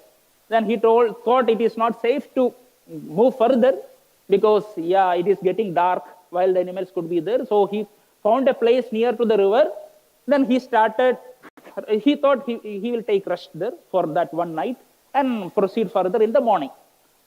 So he wanted to tie these donkeys, one donkey starts moving, all other donkeys will follow. That is the habit of donkey. So but he was having only one piece of rope. So he tied the first donkey with the rope. Then to tie the other 99, there was no rope with him. So he had an idea, yeah, donkeys, no. So what he did, he went close to every donkey and acted like tying to a tree. So he went to all 99 donkeys. They are not tied, but acted like tying. Then, next day morning, he took bath in the river and started moving. Usually, he untied the first donkey and started moving. Usually, all 99 donkeys are supposed to follow, but they are not moving. He hit from the back, pulled from the back. Those donkeys are not moving. They are stable. Then he remembered, oh, last night I have acted like tying them. Again, he went to each donkey and started untying, acted like untying each one of them. Then he proceeded with the first donkey, all 99 started following. Actually, 99% of the people in the globe are like those 99 donkeys. We are not tied. There are no rope. We are not at all tied. We are free birds, but we feel ourselves tied. So understand, you are absolutely free. Even sky is not the limit. The possibilities are limitless, sir. How much time do I have? 5 minutes time. Okay. Yeah. So this campus is for you. The campus is basically for the students, no? And as I told in the beginning, you are going to make the campus powerful, creative, and innovative. We have about, say, 150 plus patents filed. Some of the patents are in the process of licensing. So if you have a good idea, you can approach the institution's innovation council. I think Professor Shashidhar Kulagadi explained about research projects, funded research projects, where we get funding from different agencies like ministries, the industry. We get funding, then we create knowledge. So that is research. To do research, we need money, we need funding, we need equipment, like Professor Jairaj explained. We need equipment. We use those equipment. We use the money funding received, and create new knowledge. And we publish papers. Paper publication is like a free distribution of knowledge. Anybody can use that and make a business out of that, because it is freely available. But if you want to protect the idea, you want to protect the copyright with you, then you can file a patent. That intellectual property can be protected by filing a patent. So research means you need funding. Research means creating knowledge out of money. You use the money, funding, and create new knowledge. And what is innovation? Once the created new knowledge is available, you make money out of that. That is innovation. You may have a business value or have a social impact. If it is any kind of service oriented, also fine. You have a social impact or create a business value, then it becomes innovation. When you create revenue out of this knowledge, it becomes innovation. And if you have a patent, there are different options. Number one, you can sell the patent. Like some of our faculties, so many companies approached. They are interested in that patent. So you can sell the patent to that company. Yeah, fine. You get a few lakhs rupees or few crores rupees. That is one thing. Or you can ask for royalty. Yeah, I am giving you this patent, but give me a share. Whatever profit you make, this much percentage, you give to me. If you are confident of your idea, you ask for royalty. That is technology licensing. Either you can sell completely or on a royalty profit sharing basis.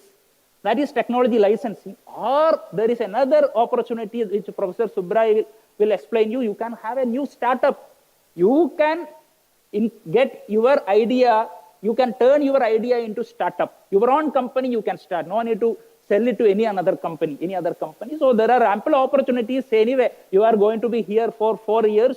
So enjoy your campus life like anything, but understand this 4 years is going to create your future. You have all the resources. Teachers are there, professors are there. And from friends, you learn most of the things from your peers, from your friends.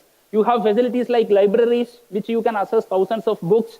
You can approach to professors. Interdisciplinary centers are there. You can visit all these centers, learn from professors also, learn from your friends also. Then there are ample opportunities. Well, I think I must conclude. Yeah, I will conclude with Swami Vivekananda's quote. Stand up, be bold, be strong, take the whole responsibility on your own shoulders and know that you are the creator of your own destiny.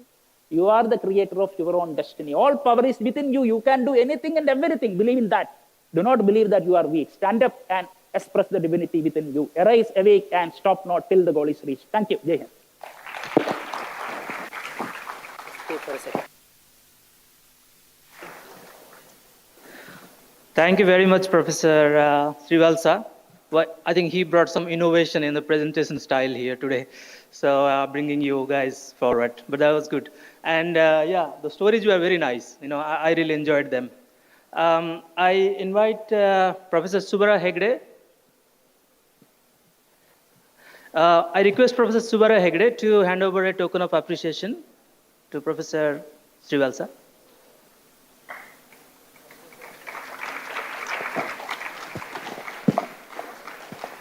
Thank you very much. I now hand over to Professor Subara Hegde for his talk on science and technology entrepreneurship park.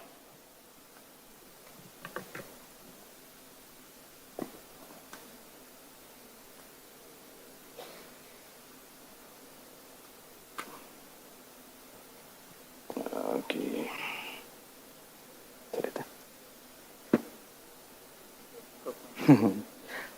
Okay. Thank you. Thank you, Professor Jaina. Things that I have to handle two equipment simultaneously. Good morning. Hope you are still awake and then still energetic. Okay, my name is Subra Hegde. I am a professor from the Department of Metallurgical and Materials Engineering. Okay. Currently, I am heading our Business Incubation Center, and it is named NITK STEP, and it stands for NITK Science and Technology Entrepreneurship Park. Okay. So there's a building. Anybody knows where is NITK STEP? Have you been to the beach side? Yeah, then you know where it is. So I'm going to show that. Okay. So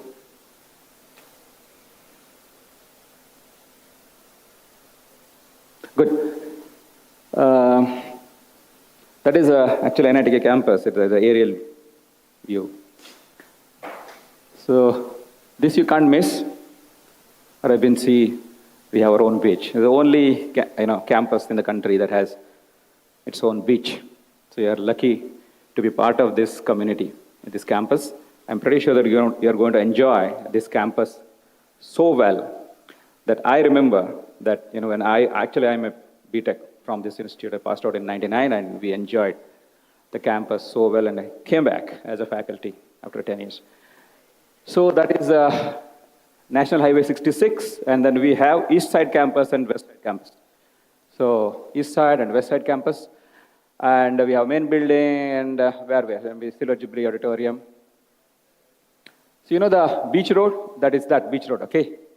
And there is an underpass, actually that is underpass.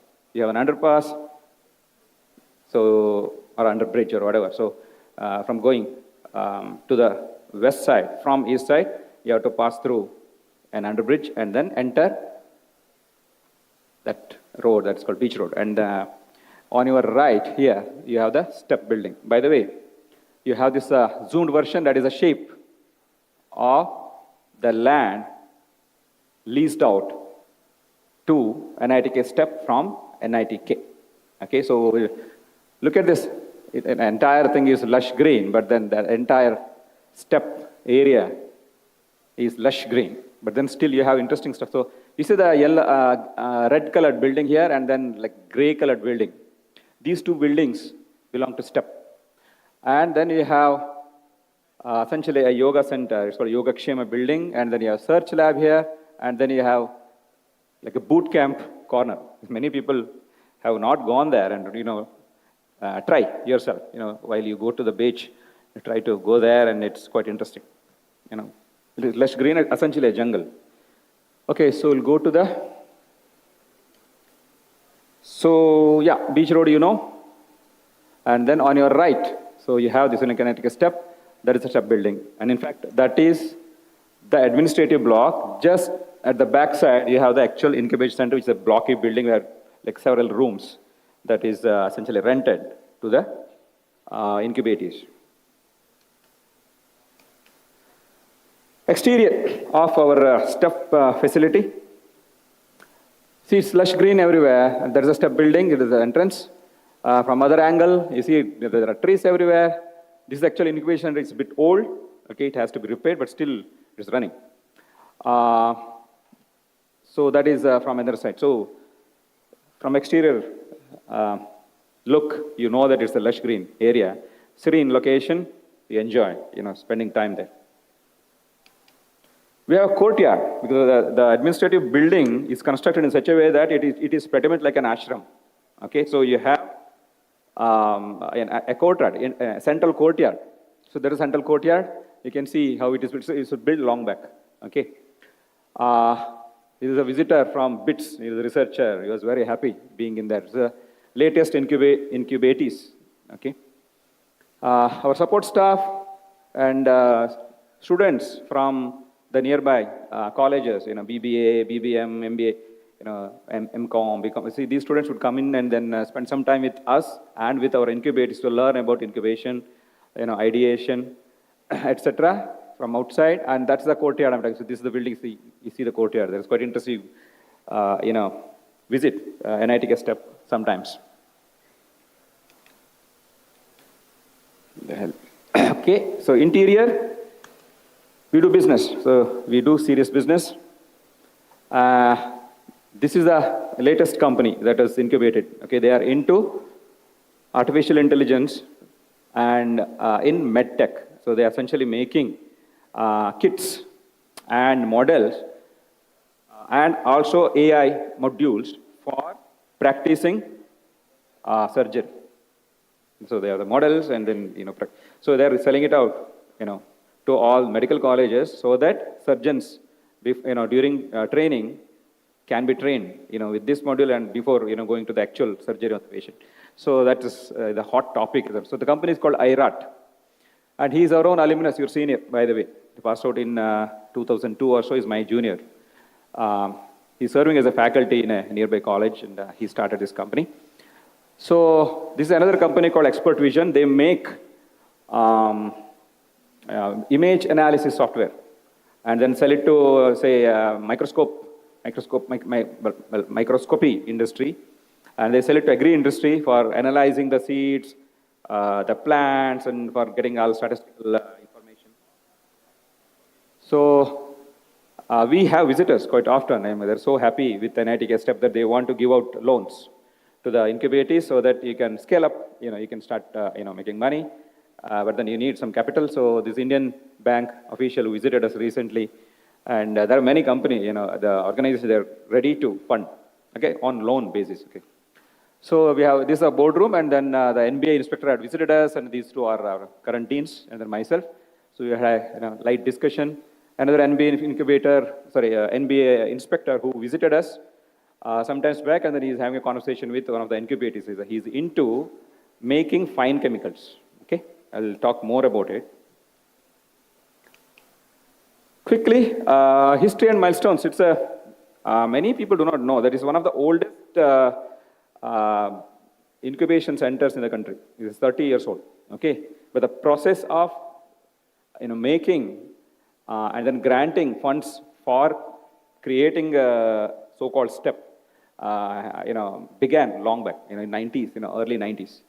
So 1991 onwards, the EDC, Entrepreneurs Development Center, started on paper, essentially, in the main building. And then in 93, 94, officially we started KREC step, but then I'm not putting it in there, but we didn't have the building. So in 95 March, the building stone laid, there is the image. And the Honorable Minister of Higher Education, D. Manjunath, he inaugurated this facility. These are all then office bearers of NITK, the principal, Professor Shetty, Professor N.R. Shetty, they were there. In fact, I joined NITK in 95, and then 95 to 99, I did my BTech here, so I remember that, building was ready, by the time I went and saw the, that part of the campus. So in 97 started the full-fledged operation as KREC step. It was KREC. You remember that NITK used to be called as Karnataka Regional Engineering College. And so the step was called KREC step. The same year, the building of the incubation center, which is the blocky building just backside, the main administrative block was also finished, and then the full-fledged operation started. In fact, immediately, few startups occupied the land and then started, business. In 2002, it is renamed as NITK Step because KREC is renamed as NITK. Now, 2005, it is a self-sustained society. That means we do not receive any funds from any government agencies. We live on our own. That means we generate our own revenue through rentals or training or consultancy or whatever. We generate our own funds. DST, Government of India basically funded initially to start the, this facility, but now, 2005 onwards, it's a self-sustained body. We incubated about 100 startups. Many people will keep low profile, do not advertise much, but I'm going to tell you the stories, success stories in a few minutes. So that is an inaugural function. Honorable Minister of State, small and medium scale industries, Mohyuddin, he inaugurated the facility in 97. Okay, what are the facilities available? So I don't have to now mention that lush green area. It's a serene location, pristine location. You can go around, watch, and being there, will create a lot of ideas. You think seriously about the nature, and first principle thinking. Everything happens. Okay. We have a Yokoshima building. Right now it is, I think, occupied by CPWD. We have search lab. You should learn about search lab and go and search, for search lab. It is within the NITK Step, campus, towards the beach. This is essentially monitoring the ship movement, etc. It's actually, we have tons of sensors put in there in porta cabins, and we monitor the ship movement, for any emergency situation. We can get a call, So that's a fantastic facility there. This is not known to many. There is an adventure, boot camp, corner. So sometimes back NCC built it up. It can be modified and then ensure that we can make use of this for boot camps, adventure, sports, etc. So there is a step admin block. We have incubation put together. We have about 12,000 square feet area for incubating companies. 30 independent units, that means 30 rooms available. Okay, in NITK Step, many of them are occupied now. They're all furnished. You have, it's AC enabled. So, that part of the campus is really hotter than this because very close to the beach. It's always hot. Size range of the rooms, in fact, less than 200 square feet to more than 1,200 square feet available. Okay, for small businesses, large ones, and if you are growing within like 2-3 years, then you have more units, of larger capacity. Admin office, we have, office staff, we have training hall, boardroom, everything. Okay. But what we have is a security. It's around the clock security. We have CCTV cameras. We have power, water, internet. What else you want? You got everything. Okay.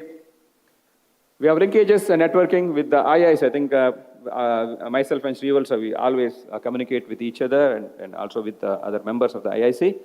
And we have very good communication with the NITK facilities. All the incubators have full access to NITK facilities, CRF. And we have linkages with outside the NITK campus, with the industry, and also with other incubators in the region. Alumni. So we have good connection with alumni. Many alumni come here for training and for orientation, for inspiring. So we have good connection. So we have one facility manager. He also takes care of the finance. And then we have an accounts officer. We have 2 support staff. So it's a team of 4 plus myself. I'm the youngest in there, professor in charge. So that is the office hour, Monday to Friday. We operate 5 days a week. And then 9 a.m. to 5:30 a.m. You can drop by NITK Step anytime, and then you hang out with our staff, and then you can talk to our incubators, see how they are working, and definitely you'll take some inspiration from a visitor from BITS Goa campus, and then he was very, very happy in interacting with us. A software company, a chemical processing company. They make fine chemicals. Again, another IT company there. So we have a vision. I'm going to go through the vision. Essentially, we want to ensure that all the stakeholders are happy and benefited. Okay, and these are all things that we are doing. So let me go back. Women entrepreneurs. There are women who incubated companies, and then in a startup support, we communicate with the student ESL members. Product development to entrepreneurship development to training, faculty development, all sort of things, MDP, management development programs, etc. We do. So what is the status? It's a registered society, but it's an independent body. It takes care of its own finance. Okay, but it is linked with NITK. Okay, because our chairman is the chairman of NITK. So Professor Ravi is both the director and the chairman of NITK, and then he is the chairman of NITK STEP, and I am the professor in charge. I represent NITK. Okay. I told you the self-sustenance too. It's a big deal, by the way. That means we don't get any funds, but we still sustain and we still incubate company. More than 100 admin support, and then I myself is PIC. That is the thrust area. See, interns working with me on developing essentially new website. These are all students from nearby colleges. So they visit us, interact with us. Our incubatees are presenting and interacting with them. So it's a fun place. Okay, quickly. These are all NITK alumni. Your seniors. Okay, they have all these brands. Try to figure out who are all these people, what they did, how they started, etc. Chai Point, Nestaway, Beehive, Pink Villa, Practo, Taxi for Sure. Essentially this was merged with Ola, and then it became big, taxi service provider. Delivery, possibly the second largest logistics company in the country. Okay, just like NITK alumni have incubated companies and then grew. NITK STEP alumni also started many companies, like 100 companies. Many of them are very successful. So Robosoft, I need to mention, this is the first occupant of our NITK incubation center. ChangePay, your own senior from mining department, he started this company. We'll hear about it. Bangalore Robonautics, Kambala Solutions, again your senior, your alumnus from chemical engineering department. Sasyani, your senior, well, essentially PhD from chemical engineering department, a biotech expert. Expert Vision, and then Quadrivalent Labs. So we have, but there are more, but then I mention a few. Okay, the story is incomplete without mentioning Robosoft. This is one important, an important success story of NITK STEP. We always mention and very proud about. Okay, so the Robosoft, this is the guy, Mr. Rohit Bhatt, who started this company in STEP in 97, 98. He was the first occupant of the incubation. So that was, still it is operative, it's still there, okay? And then he built this. By the way, this is Robosoft Technologies, beautiful building by the side of Net 66 in Udupi. In fact, locally, he built a big technology company, IT solution company, incubated NITK STEP. So he hired Shailaja Rao. She was a BTech from Nitte, okay? And they started this Robosoft. They grew so much in a very short time. And then they sold out Robosoft Techno Pro India. It's a Japanese company for 800 crores, which almost about 100 million. And that's the story. But then they didn't stop. He started a new company called 99 Games, again in Udupi. It's their hometown. And then Shailaja Rao started Ventana Ventures. She became a venture capitalist, and then she's supporting startups who are into gaming. By the way, Mangalore is becoming a hub for gaming, video games. There are at least 10,000 IT professionals. Most of them are into gaming. There are some into banking and other software, but the gaming is coming up in a big way in Mangalore. So that is the story of Robosoft, and then these guys are extremely busy and extremely active in making Mangalore an IT hub. So they are into a TIE Mangalore initiative, and then they are going strong, and you may want to be in touch with them if at all you want to start a company or incubate or join their team, etc. So the recent graduate, Daivik, started this change pay. I mean, you can Google it and then figure out what is this, etc. So it's essentially a service provider for campuses. In fact, NITK has that facility, and there are other campuses he's extending. But he started this company in NITK Step, and then this is the guy, and now it's a team of 5, 6 or something. It is growing. But recently he inaugurated something called a smart box, where the service providers would basically put in your supplies. It would be food, or it could be simple stuff within a campus from one point to the other. I don't know, it has become a hit. I never knew that this can be a business model. But he's quite successful. So he started this new smart box in Bangalore, and that is our state minister for ITBT. Okay, and they're operating from Tumkur, but then they're giving service in Bangalore and many other campuses. These are all rising stars. Okay, currently they are in NITK Step, and that they are doing extremely. They are about to graduate. So Sumant Jogi is your senior from Chemical Engineering Department. He started Kambala Solutions like 7 years back with 2 or 3 people, friends and promoters. And now he is, I think, the strength of NITK. Sorry, the Kambala is about 80. He's got 80 professionals. I think by the end of this year, he wants to make it 100, and then he would like to move out and then, start his this business in Mangalore. Yeah, she's a star. Okay, Ranjini Chitrapur. She started Sasyani. She's into preparing probiotic, solutions or chemicals for cleaning up marsh, stinky, sludge, and also she's selling her products in meat processing plants, so that the stink level would reduce because of the probiotic activity or biotic activity. So essentially, she makes bacteria. She grows bacteria, incubates bacteria, and then cultures bacteria, and then gives out in the form of a solution, so that you can use it there and then reduce the stink. That's a business by itself. She's also about to graduate, and then Dr. Vasudeva and company is a PhD in chemistry, and then he started with his promoters. He started quadrivalent labs. So it is, they are making fine chemicals. They're selling it out to big pharmaceutical companies like Reddy's Labs and Ranbaxy and others. So they're quite successful. They're about to be graduated. They're doing very well. Okay, so just to conclude, operation in early 90s or mid 90s, initially funded by DST, self-sustained, approximately 100 startups.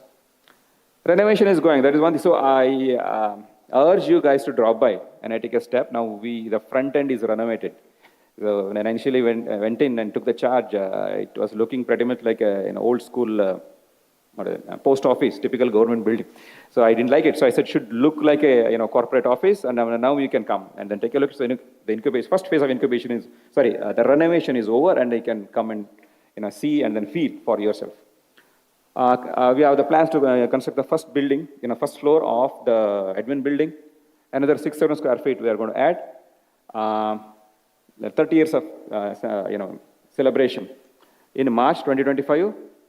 So we have new innovation and then entrepreneurship policy implemented, and there is some scrutiny, but at the same time there is some support for you guys to incubate your companies and then start your business from NITK campus. Thank you.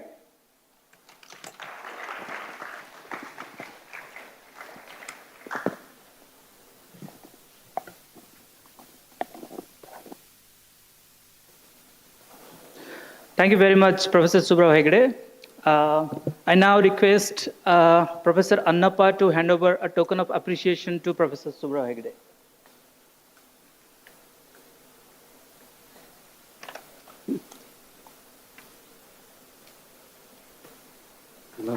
Thank you. Thank you very much, professors. Now I invite Professor Annappa, who is Professor in charge of Career Development Center at NITK, to deliver his talk.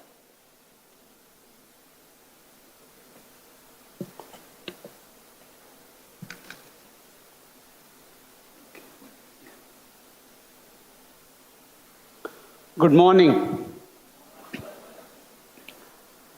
In fact, it is not my talk, it is Professor Islur's turn as a professor in charge of internships. He was supposed to talk, but he's on leave today because of some emergency. So he told me to present his slides on behalf of him. Professor Islur is looking after internships at Career Development Center. So, on Monday, I addressed you on Career Development Cell from the placement perspective. Today, I'll be addressing with a reference to internships. Say, before placement, companies give opportunity for the student to work with them on a real-time projects, what they are doing, to give students a good exposure to what's happening in the industry. So this is the content Professor Islur has created for this presentation. So I'll be discussing about what is internship. All of you know about it. Why internship is important as a student from NITK. What is the role of CDC in enabling you to get internships and in turn enabled you to get placement from that company. Internships in India and abroad, both academic and industry internships. Case study, he has got some pictures of students gone abroad for internships. Then conclusion. So what is internships? Why you need to worry about this? You come for BTech in computer science, civil or electrical or whatever other branch you are enrolled in. And at the end, you need to have a job. But why this internship?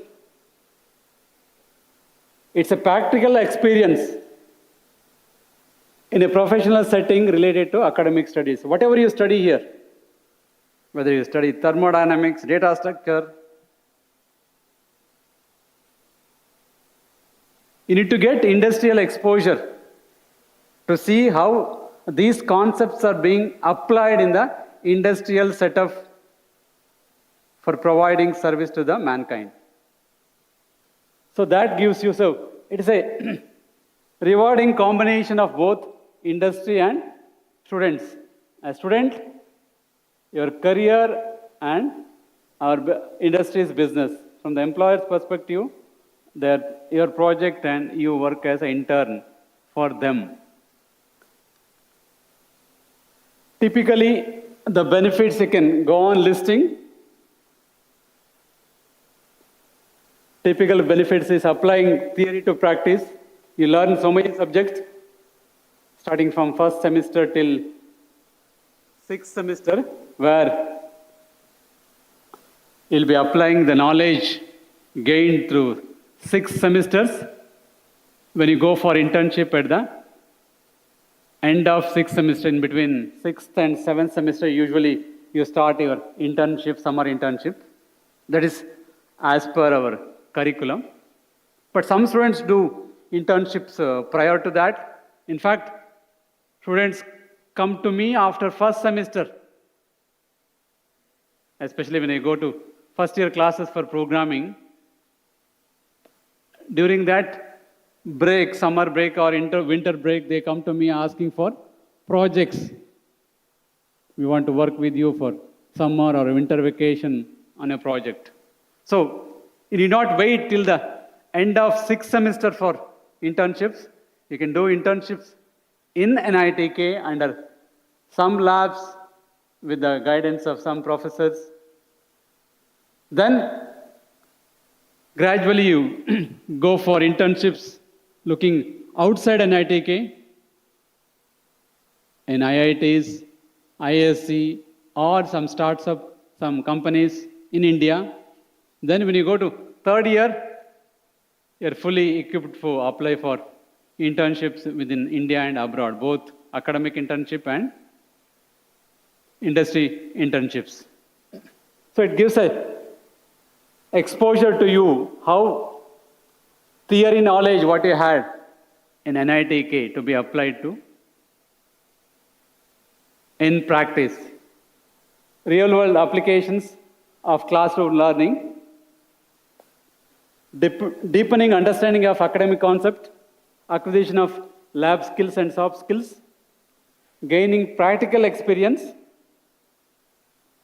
and more importantly, networking opportunities. So as a student, when you go to internship at Intel Labs Bangalore or Google, Microsoft, whichever company is offering you, there you will have chances to interact with the top executives of that company. And most of your seniors may be working with that company, interact with them.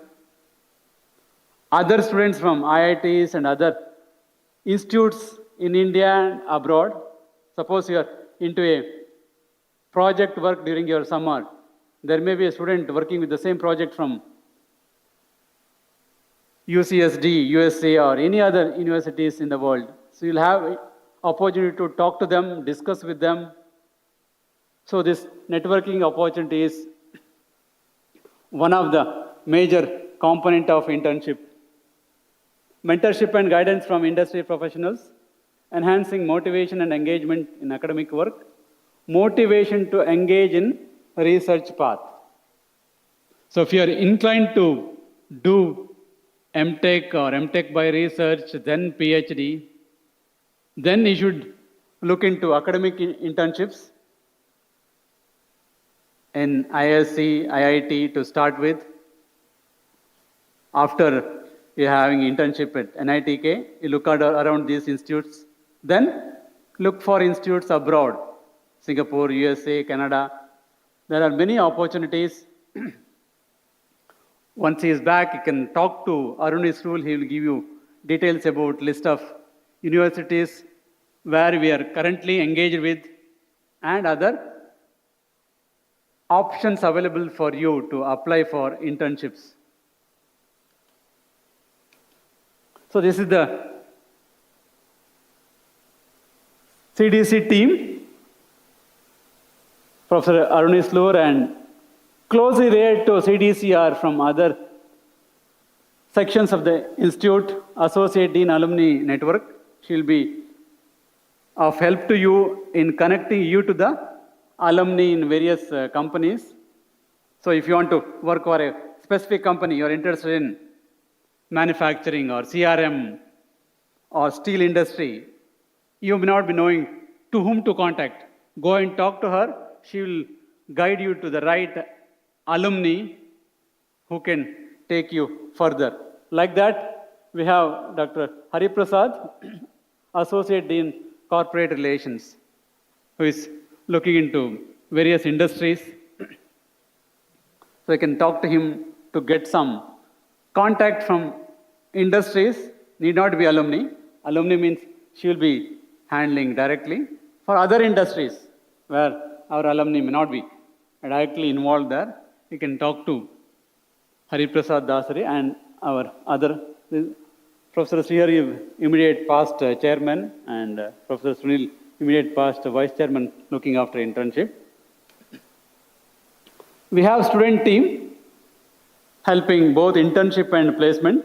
Current team is headed by Venugopal Pillai from MTech from Mechanical, and Varun Arya from BTech AI.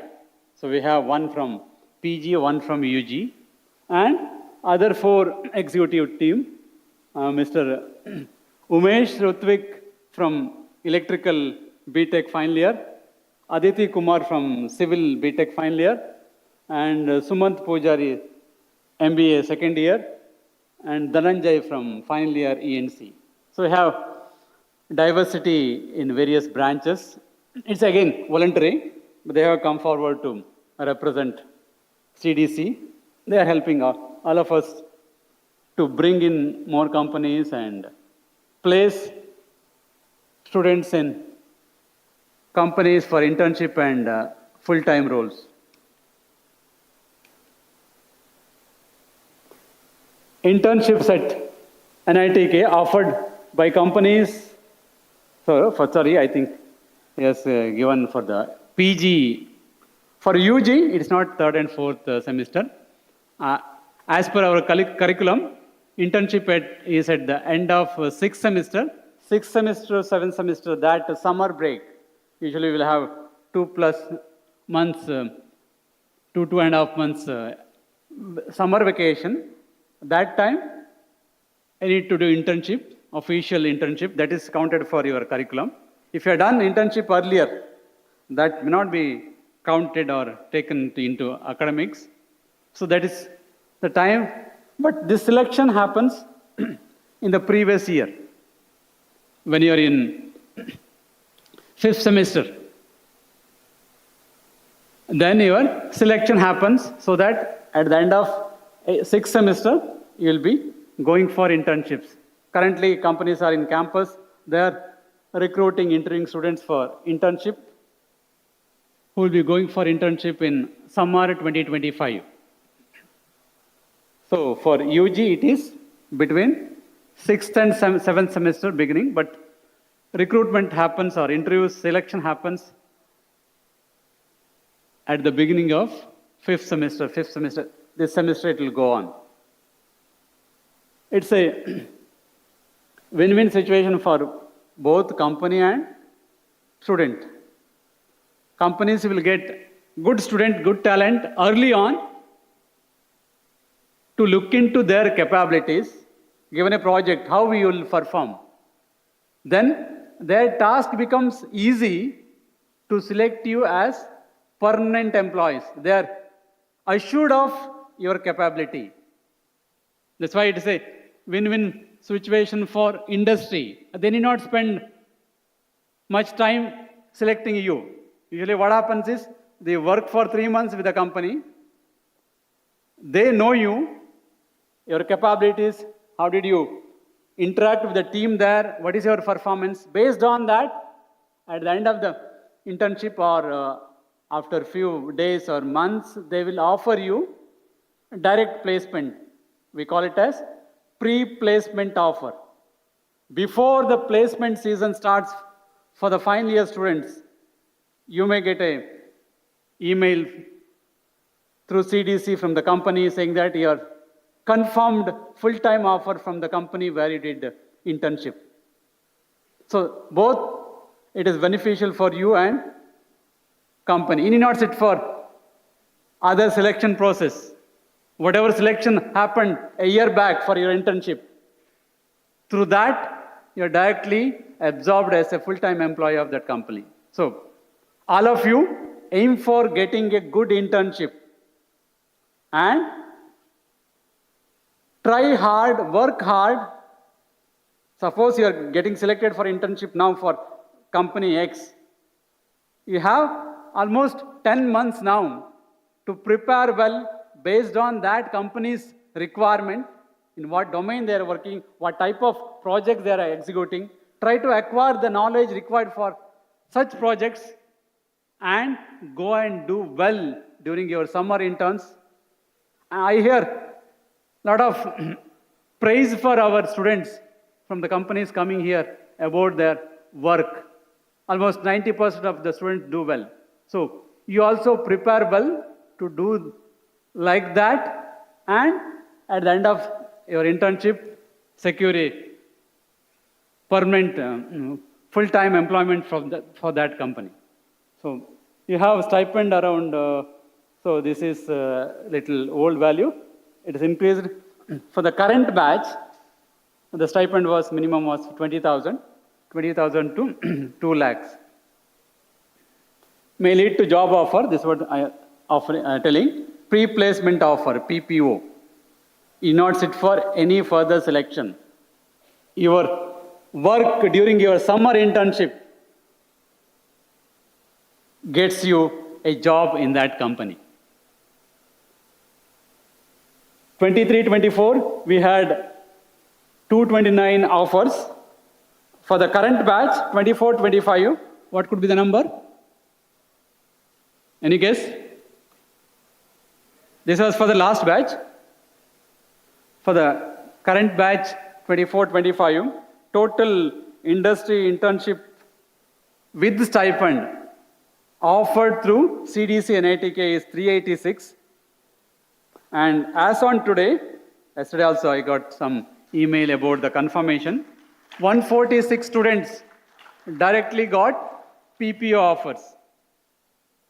But some MTechs and others are doing it, continuing their internship. One of the BTech CS student, she is continuing with IBM. So we are waiting for the confirmation. Like that, there are other companies waiting to confirm their PPO offer. They may take few days. So we hope to cross this number by a big margin this year.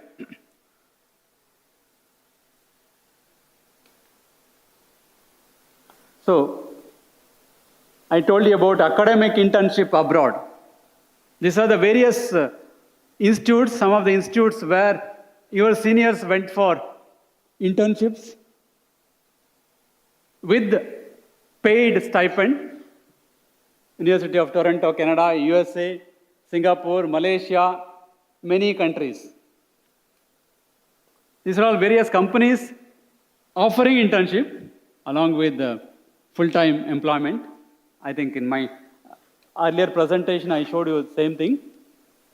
In various domain, core engineering, electrical, computer science, software and IT, finance, consultancy. Almost all industries offer internships. So try to identify which is your interest area, and if you come to CDC, we can give you the list of companies offering internships in that domain. Then you work on that.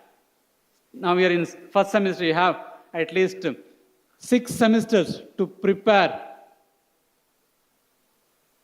for your selection. So work towards that.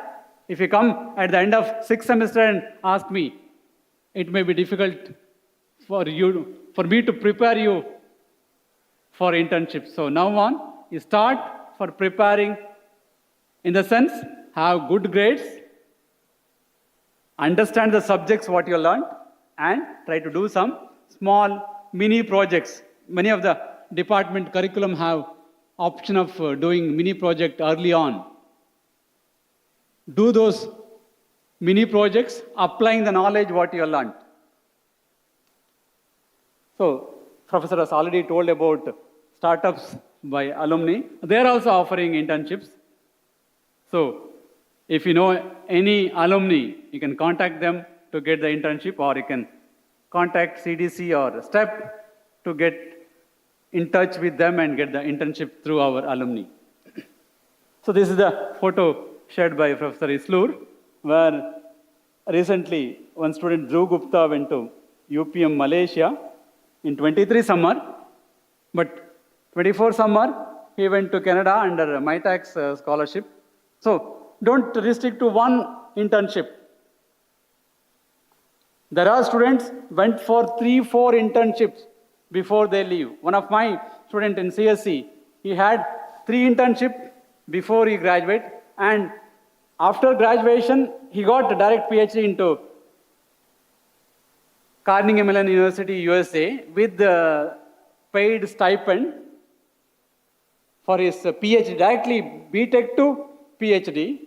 Within that gap, after finishing his final exam, he had one more internship, 4th internship before joining PhD at USA. So like that, opportunities are everywhere, but you need to be prepared for that. So contact your faculty advisors, faculty at the department, CDC, for any help to get prepared for applying for this internship. With that, I wish all of you a successful journey at this campus, and I wish all of you a successful internship and confirmed PPO offer at the end of the internship. Thank you. Thank you, one and all.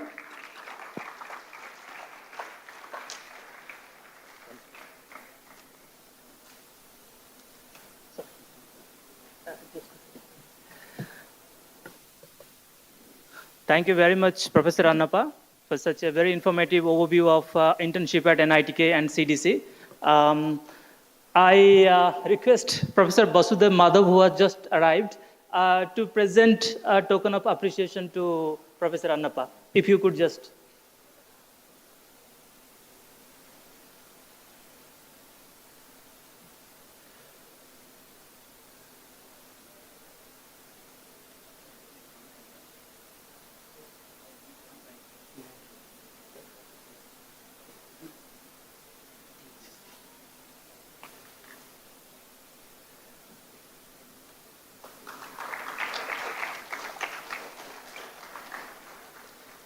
Thank you very much, professors.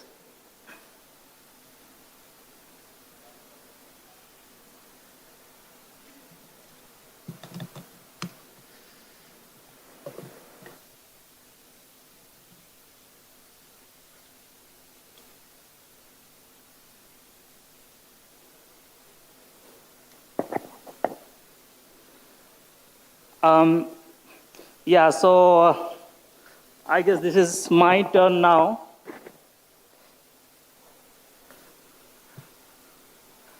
Can you please put on the... Yeah, thank you very much. Okay, so still good morning. We have not reached 12 o'clock. But yeah, I'm very happy to be here, in front of you with a good crowd like you who have been very patiently hearing to such nice and informative information from morning. Okay, thank you very much. Today, so we have had the opportunity to listen about very important things, research, innovation. Professor Shivalsa talked about innovation, how innovation is a willingness to actually create newer way of creating value for the society. And we also had opportunity to get connected with NITK STEP, and recently, just now, Professor Annappa talked about internships. So, I would like to discuss or give an overview of NITK's academic linkage, especially both national and international academic linkage or university linkage. From many centuries, scholars have been crisscrossing the globe. Okay, noted scholars have come to India, ancient India, when the University of Nalanda and so on, which was the center of excellence in the global education. Okay, so the interest among scholars to learn from each other, distance has never been a barrier. Okay, now we have modern ways of transporting, but if we think about centuries ago, there was no such thing, no flight and no proper roads, but that didn't deter the scholars to come. Indian scholars have gone to countries like Greece, Jordan, Persia, and Egypt. So the scholars from there have also visited India, the ancient India, Bharat. So that tells us that this is also a very important way of learning, the cross-learning, learning from each other, learning from different cultures, learning from different universities. So that is why we do university linkage. And it's also a lot of fun, when you go to a different country, or as somebody from other language, other region comes to your place and starts talking to you, probably trying to learn your language. That's a lot of fun, right? A different accent, but talking your language. So imagine, it always creates a good laugh too. So that's what my experience is. By the way, I am Professor Pradyot Ranjan Jena. I belong to School of Humanities, Social Science and Management, and I am Professor in charge, University Linkage. We generated AI-generated image, artificial intelligence-generated image, to show the NIT case connection to different universities in the world. So we have linkages with universities in US, Europe, Japan, and so on. And this is growing basically. So the NIT case connecting with other universities, that has been going on for a long time, but now, bringing it in a more concerted effort, that's what I'm trying to do here. There are different programs which you can pursue, okay, if you are interested to have some experience, both from NITK and some other university. So that can be put under different programs. Internship is actually the first thing comes to mind, which Professor Annappa had given a very excellent, understanding to you what internship is. Internship is basically doing, theoretical, applying the theoretical knowledge in practice, either in industry or in a laboratory in another university. So what happens is, when you do internship, let's say you do internship in a university in Canada, now there would be several Canadian business enterprises who would be tied off to that university. So while doing internship in a university, you can also get connected to those industries, okay? Therefore, the university internship does not only limit to the university, it also then proliferates to the industries, those who are connected to that university, okay? So that's the thing, when the students come to NITK as well, they also get connected to the industries that the NITK professors are working with, okay? So that way you have both academic and industry experience. Semester exchange is a new effort which we would like to implement. So what happens in semester exchange is 1 semester or 2 semesters, let's say 1 semester, you go to a university, other university, a good university, of course. Then the courses, the similar courses that you could have done here, we have to find out what similar courses are there, okay? And then there would be a mapping of credit points. So you don't lose credit points. The semester you would have done here, you do in other university with similar courses, and the credit points being duly transferred to you. So these kind of semester exchange programs are now being implemented slowly. Okay, you can take advantage of that. Joint degrees or dual degrees, that's basically the degree will be conferred by both NITK and the other university. Let's say university, Kumamoto University in Japan, with which we have a long-standing MOU, and that is exchange of professors and students. So dual degrees, when in the certificate, both the universities actually mention the degree. So you get degree from both universities. That is dual degree. In joint degree, you get, you do a semester or 2 semesters there, and you get a certificate degree from NITK, but there is an endorsement by the other university, okay?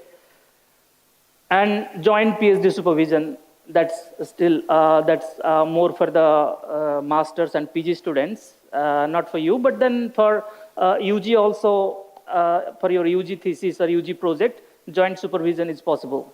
So both the professors from both universities, NITK and other linked university, they actually give you supervision, okay? So these are the opportunities through which you being a student of NITK, get the benefit of a more multi-pronged opportunity, So NITK's facilities and the noted universities, famous universities in US or Japan or Europe. So this is what university linkage that we try to grow in NITK. Okay. This is a few pictures. In February this year, 2024, 17 US universities had visited NITK, and they had interactions with our director, sir, Professor Ravi, and also the faculties. But there was also a nice, exchange of views and information with the students. So the students, second year, third year, final year BTech students, master students, PhD students, they had discussed with the representatives of different universities. Okay, basically discussing these opportunities. Funding opportunity came up as a prime, interest point for our students. How to get funding? If we visit, it's a lot of money, of course. So where the funding can be secured? Will the US university, for example, provide scholarship, fellowships? So there was a detailed discussion, I think, and it had created a very positive energy. We are still getting follow-ups from these universities. Recently, 3 weeks ago, we had a team from San Diego University which had a discussion online with our director and myself and the dean. So, so that's how we are connecting with universities. So your interest, if you are interested, you can get this information. We are trying to create a module in IRIS, okay, which is basically our digital platform through which all the course and all other information are provided. So even in IRIS, we can include this module where we can provide information on these aspects. So that is what we have been planning. Okay. I would like to talk about some of the very popular internship and programs through which NITK students actually visit abroad. This is MITAX from Canada. MITAX operates in Canada. It's actually a non-profit organization which gets funding mostly from Canadian government and some multinational organizations like World Bank and so on. So what MITAX does is MITAX actually invites applications from students all over the world, okay, mostly for internship. So their mainstay is internship, and they invite applications from all over the world. So they accept international students. And each year, about 10 to 15 students from NITK get this opportunity in which we have, they get, fully funded, almost fully funded, stay in Canada, flight, transportation from airport to the accommodation. So the accommodation is also arranged by the Canadian university to which MITAX, so when you get accepted through MITAX program, then you eventually get connected to, you get placed in a university there in Canada. And they provide accommodation in some of their, hostels and whatever accommodation they have. Stipend for housing, health insurance, and any kind of, the food and so on. So you get basically a free internship program through MITAX. That's quite, popular in NITK, so you can discuss about it with your seniors and us, okay? This is basically an Indo-European collaborative effort. Here, this is called Heritage Network, in which around 20 European technical institutes, universities, are in the network, and then also the several Indian technical institutes. These are basically, centrally funded institutes. So this network promotes collaboration, okay? Both faculty and student exchange. So there would be collaboration between faculties through which students can also visit. Okay, we have from Germany, Technical University Dresden, from Poland, Politecnico University from Poland and Milan, Italy, Switzerland and Spain, okay, Madrid, then Portugal. So basically many European country they are their main technical universities of those countries, okay. So this has begun for last 10 to 15 years. This has been going on, and they have annual meetings alternatively years in Europe and India. Okay, so this year it was in IIT Roorkee. Okay, this happens actually as a team. So your supervisor, when you go to higher semesters, your faculty supervisor and you together can have take opportunity of this kind of collaboration. Okay, so this is all about us basically facilitating you to visit other universities in India and abroad, okay, wherein you get, as I said, the benefits of both institutions and get connected with industry in the process as well, okay. So you need to show some more willingness. You need to basically come forward, be proactive if you have interest in such programs, and discuss with the concerned nodal agencies, okay, Dean's office, CDC office, and PIC, and so on. Then SICI, Sastri Indo-Canadian Institute, that's also quite active, and NITK is part of it. So this is basically Canada and India, two countries. SICI is also a non-profit for institute, okay, and it is funded by the Canadian government.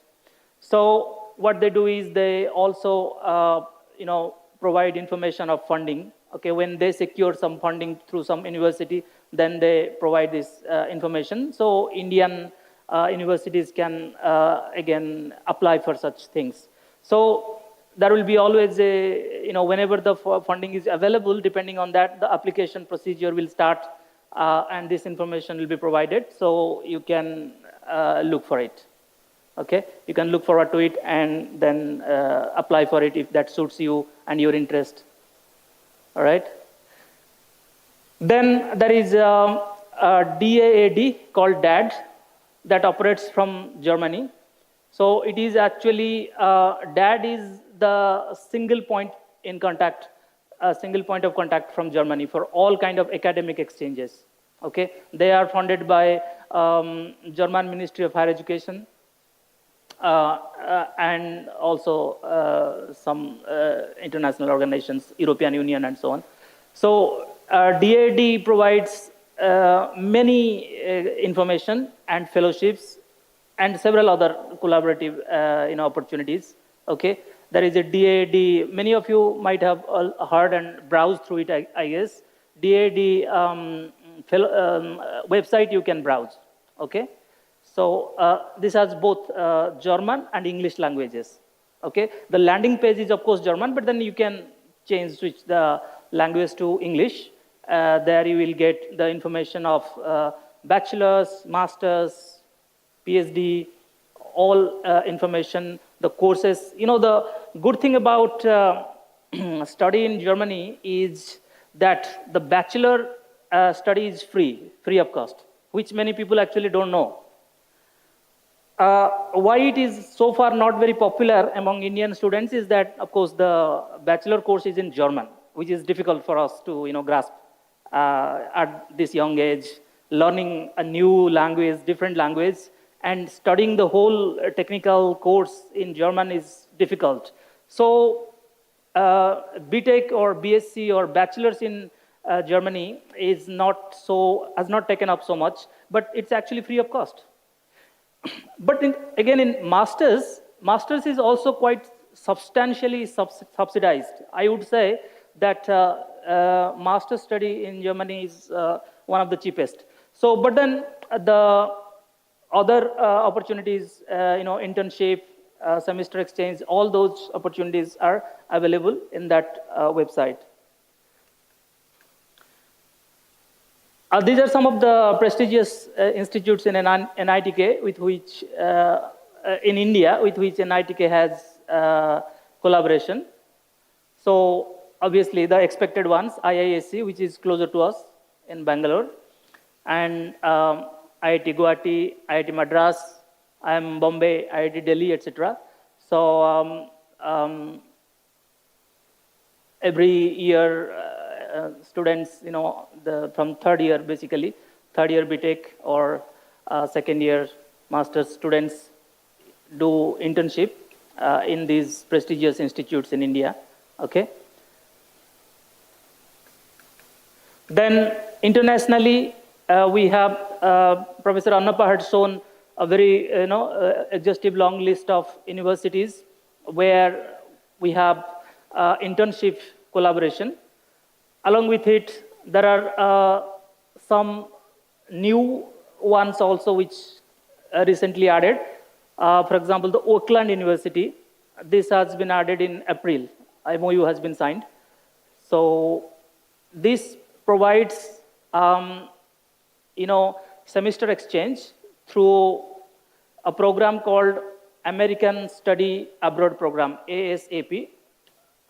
American Semester Abroad Program, ASAP. And there are certain criteria, you have to apply for it. And if successful, then they subsidize. They provide discounted tuition fees and depending on the funding availability, some stipend as well. Okay, so so these kind of collaborations we would like to have, sign MOU more and more. So this is an ongoing process, and of course your interest and participation would obviously make it even better. Okay, and Kumamoto University, of course, we have the MOU with it, which is renewed, every 5 years. University of Berkeley from California. So from US, we have some communications in, say, next 1 year. We are hoping that some more MOUs will be signed. As I said, the University of San Diego had shown substantial interest. They were supposed to visit, but then due to the flight cancellation, they could not come. Recently, we had visitors from Hiroshima University as well. Okay, so that's all basically at undergrad level, either internship or semester exchange, this kind of collaboration. Okay. So I guess that's where I end. I try to give you an overview of what academic linkage we are doing at NITK and how, as I said, the information will be provided. We're trying to consolidate this information under IRIS. So you need to be, if you have interest for internship and such semester study programs, then please contact either CDC. I am also linked to CDC and Dean RNC office, etc. So please contact us, and then we'll take it forward from there. Okay? So thank you very much.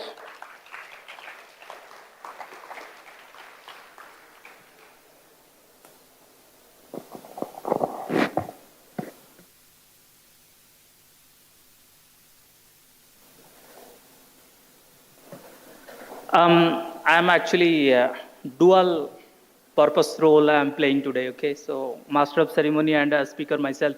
But yeah, now I invite Professor Ashwini Chaturvedi. Professor Chaturvedi is here, and he is PIC in continuous education.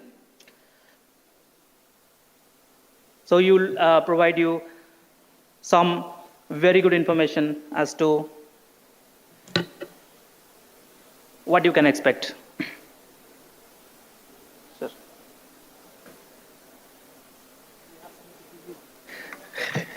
Okay, sir.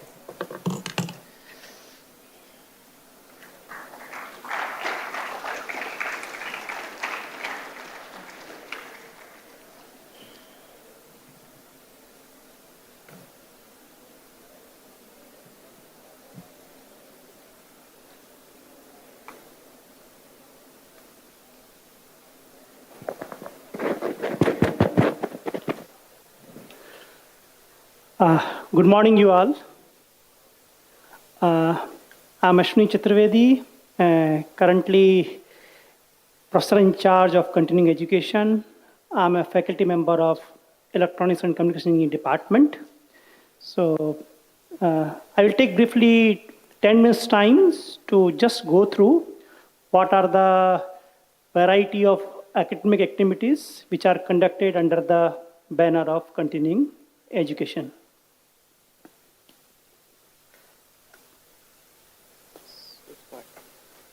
Okay.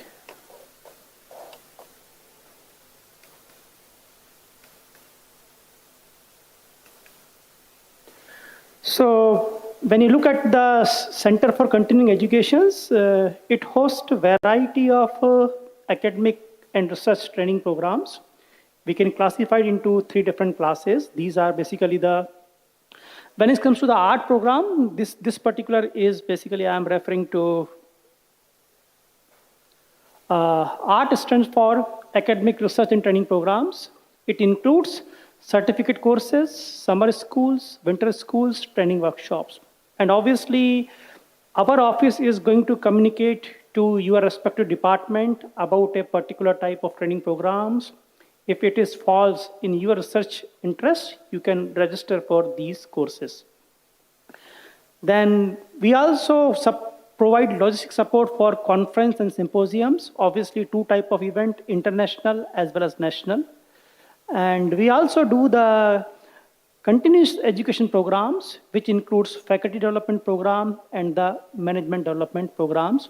And depending upon the cohort, the duration for these programs typically varies from 5 days to 10 days. So let's look at what are the salient features of the art programs. So under this, we identify the niche areas in which training has to be offered. Then it includes designing course content as a good mix of theory and practices. Looking to the current day's needs, a good program is the one which really involve and give a very good exposure in terms of hands-on training. So that is also one of the important element of such training programs. Enhancing skill set to groom graduates to be industry ready, because several times feedback given by the many of our employers are the students are not industry ready. So these courses are going to bridge the gap between what industry expects and what is the skill set earned by any undergraduate or postgraduate students of NITK Surathkal. To offer such training programs, we will be including a blended pool of resource persons. They are from academia as well as industry. And while we are appealing the different departments to come forward to offer such training programs, the primary ingredients are these courses must include the structures in terms of, you look at here that intrinsic values such as team building, networking among peers, and timely execution of tasks. These should be the important element of any such training programs. Then when it comes to the role of CCE, Center for Continuing Educations, they provide the logistic support in terms of survey, promotion, scheduling, inviting expression of interest to award of certificate or course completion, and obviously the feedback for corrective measures. So these are the important activity logistically supported by the Center for Continuing Education. Then we have the next class of activities as conferences, international and national. Under this, detailed proposal design includes committee formation. This is the initial stage. Except this stage, you as a undergraduate students can participate in every other modalities related with the international and national conferences. It goes like this. Effective event promotion using NITK website and other social networking website. Here also, when I'm writing, students' participation is very much anticipated. And your project guide, mini project or major project guide, or your faculty advisor can facilitate you to connect with this particular type of conferences actually. Then comes exploring associate events such as keynote lectures, panel discussions, student participations. If some of you are from electrical engineering background, or you have got the admission in the E&E programs, for your kind information, this year we are having one very prestigious conference, PDES, in NITK Surathkal. It will be in the month of December. And we are expecting a lot of experts from foreign also. So if you are interested, some of you can attend these keynote talks and lectures actually. Then comes interaction with the fellow presenter and session chairs. Here also we can expect good participation from the students. And this all interaction will lead to a fostering mechanism to build a good network with the fellow researchers. And here also you can really contribute in terms of your participations.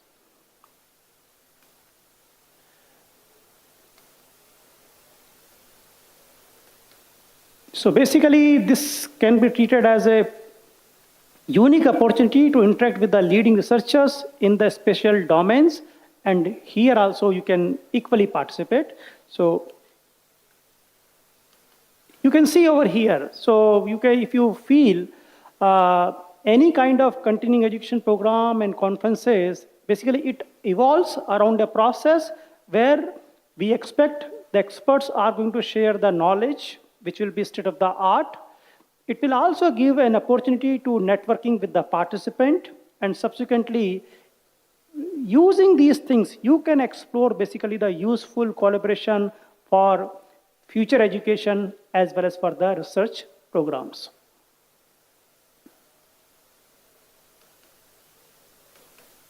So when it comes to the continuing education programs, we have two classes. These can be classified. These programs are basically meant for working professionals, either from academia or from industry. We have basically two variants of continuing education programs. These are basically the faculty development program and management development programs. And for both of these programs, the important elements are the cohort compositions. Basically, the content of a particular programs are designed keeping in mind who are the target audience. Got it now? So this is one of the important elements while deciding the content of a particular course or module. Then comes course durations. Typically, these programs are designed for either 5 days or 5 to 10 days. Then inherent requirement of hands-on sessions. Enhanced nature of group activities. A lot of these programs involves not only simple theoretical lectures, but also quite a good number of group activities. And when you are going to assist us in such programs, you can witness all these activities actually. Quick quizzes in the form of multiple choice questions and design-based assignments. And provision of cognitive cycle and feedbacks to strengthen the learning characteristics of participate either in FDP or in MDP. These are the salient feature of these programs.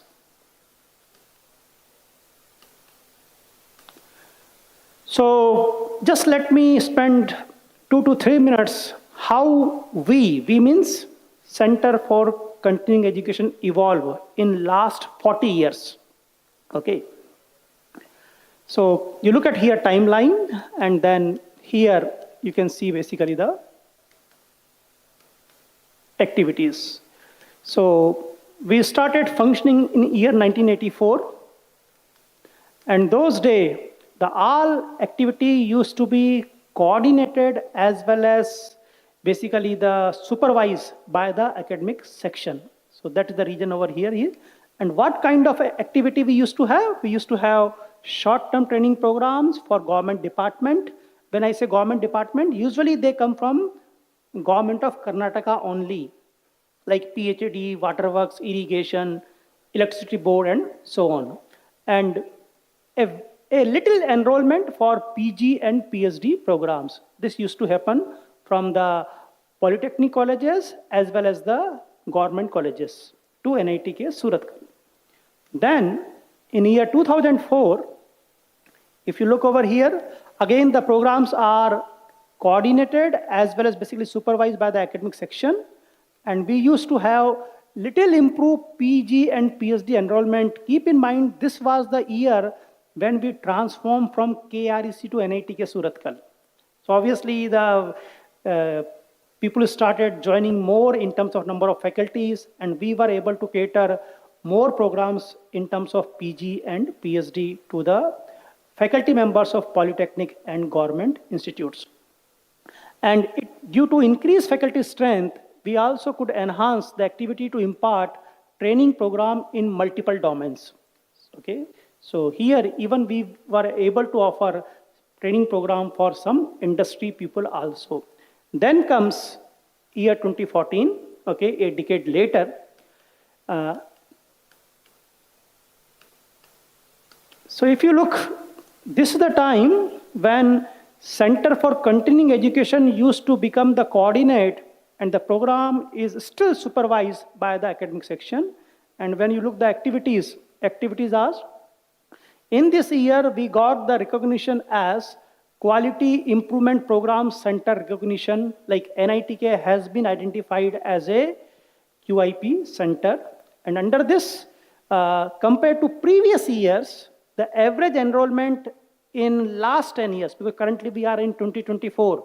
So when we look at here, on average, 15 faculty members enroll for PhD programs and 4 to 5 every year enroll for the master's program. Most of these faculty members are basically the faculty members of polytechnic institutes actually, who come here for the higher qualifications.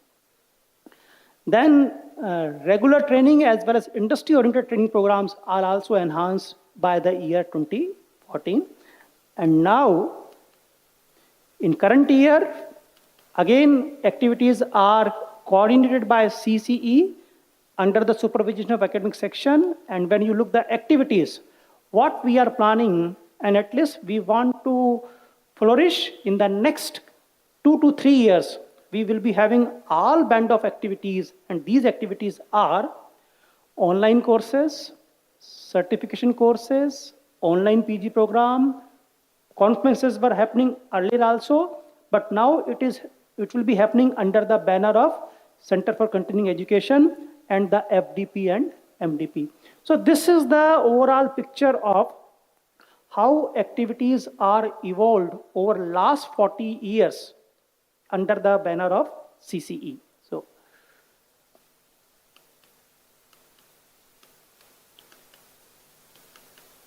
So just when we talk about CCE, so these are the timelines and what were the deliverables, it is mentioned over here. Obviously, initially people were coming for the qualification upgrade, and by means of some training program, they were getting some skill enhancement. And in 2014 to 2024, industry-specific customized training program we were able to offer in addition to more programs for government officials. And we are planning for next 3 years, this is our plan of actions. It will definitely enable networking with industry professionals because we are involving them, joint collaborative research with industry, patent and publications more in numbers, and self-sustainable system of revenue. Because when we do such training programs, we usually collect the money for that, and this money can be utilized for various bona fide academic and research activities of NITK Surat. So just to summarize, these are the activities. CCE provide full logistic support to enhance conduction of events such as art, CP, and conferences. Identifying domain-specific modules and developing teaser videos while uncovering fundamental concepts. This will be made available for the students' view. Formulation of customized certification courses. An ecosystem to encourage online PG programs for executives as well as motivated learners. Because the people who are not working in organizations, they have their own startup but they want to upgrade their qualification, even they are encouraged to enroll for such programs. Conducting flagship conferences of high standards, thus attracting eminent researchers and talented students across the globe. This is our target. And the art and CP must impart exposure to a combat with problems of societal and technological concern. We must do such event while keeping in mind the society at large. So this is just my presentations. This is my email ID. You can reach out to me. Thank you very much for your patience listening. Thank you. Thank you. Thank you very much, Professor Ashwini Chaturvedi, for providing a very informative overview and insight about continuing education. Thank you very much. I request Professor Madhav to hand over a token of appreciation.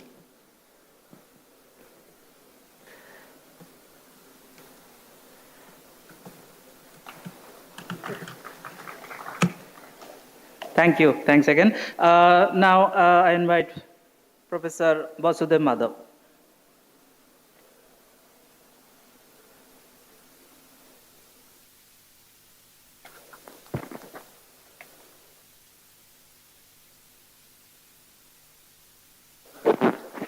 No, it's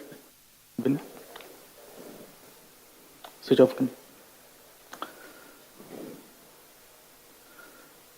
So good afternoon, everyone.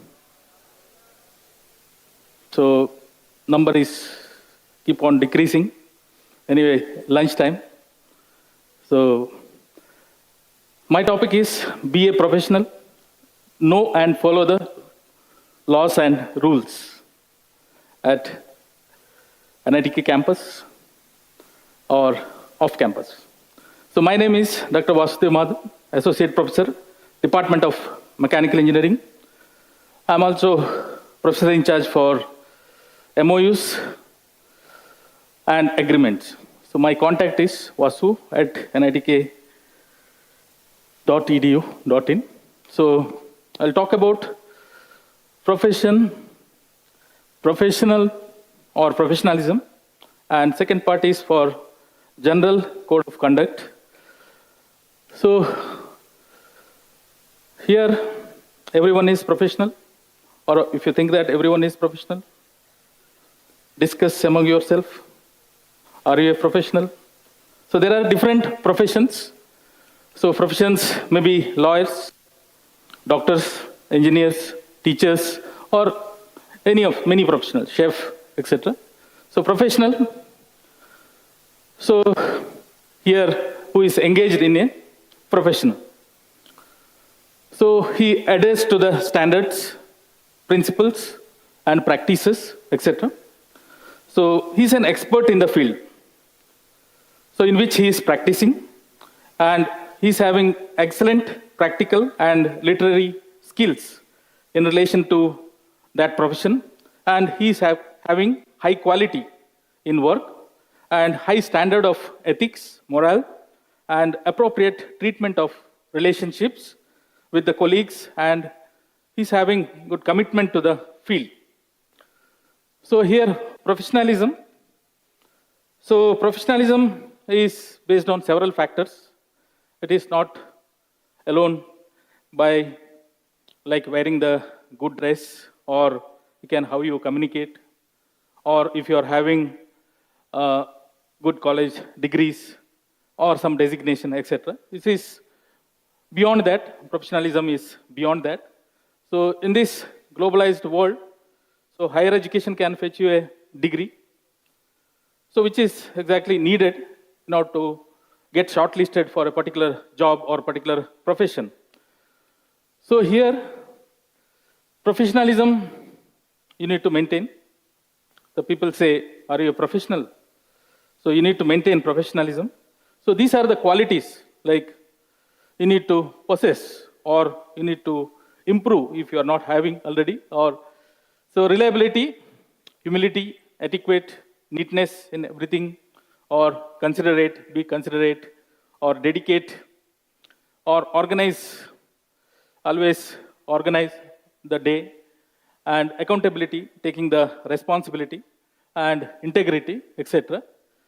And it is like you will have updated knowledge. So for example, 5 traits of professionalism is your conduct, your competence, or your character. So character means truthfulness, loyalty, trustworthiness.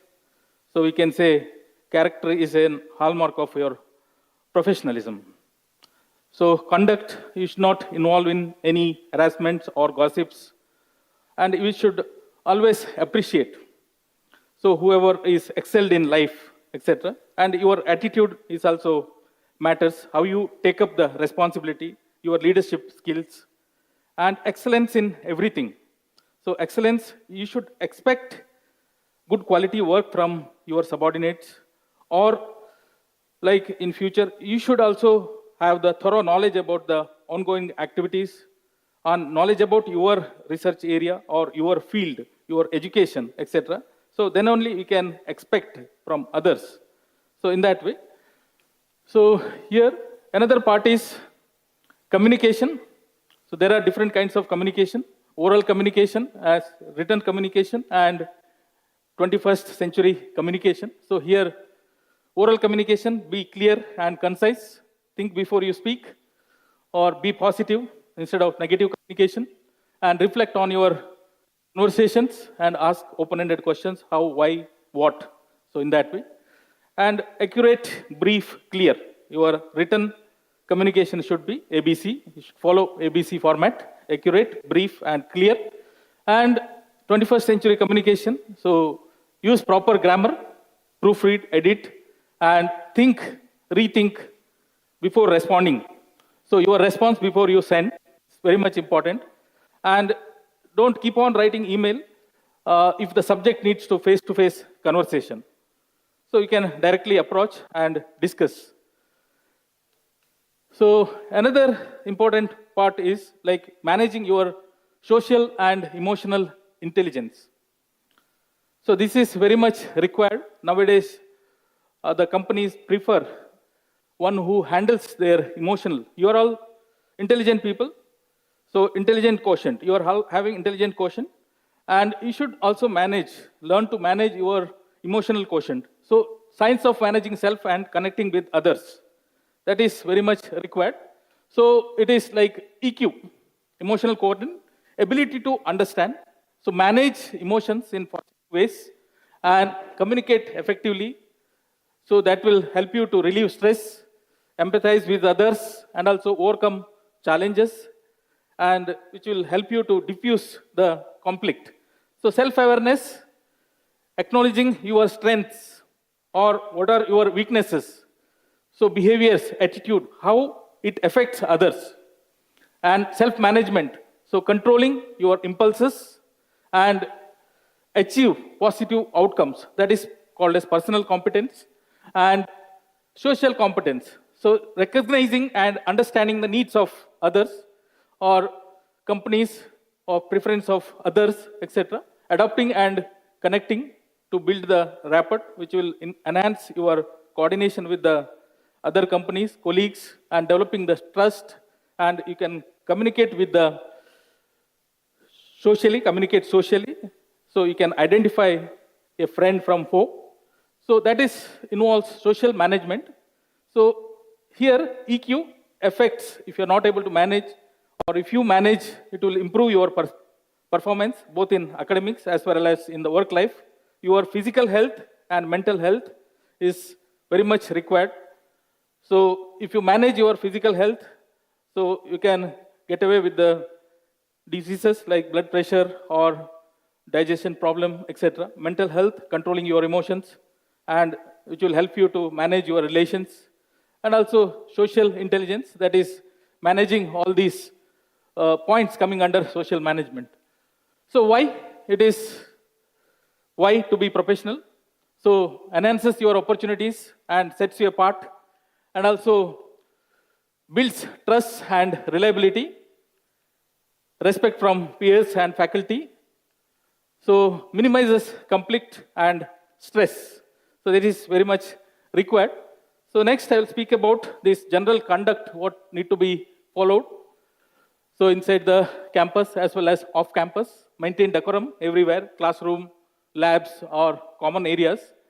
And your conduct outside NITK reflects on the institution. Always maintain integrity, honor your words, etc. Manage waste, pick waste and put it in a dustbin, etc. And another thing is, if you are a book, your clothes are the cover, and you should dress like a New York Times bestseller. So hope you can understand. So ethical in conduct and academics. So here, uphold the honesty of academics. So here, cheating is a serious consequences. And don't use ChatGPT for everything, for assignment or writing letters, etc. Do it your own. So follow the ethical guidelines in all research activities or academic activities, etc. Avoid plagiarism and honesty in academic activities. So participating in activities like accepting membership of religious or terrorist groups banned by the institute as well as Government of India, possessing, consuming, distributing, selling banned substances, chemicals, etc., possessing, carrying, or use of any weapons, explosives, fireworks, etc. So it will be punishable. So there are separate rules and regulations for that. So don't start, another thing is don't start any bad habit. Good habit is fine, getting up early in the morning, going for exercise and studying, etc. Don't start any bad habit.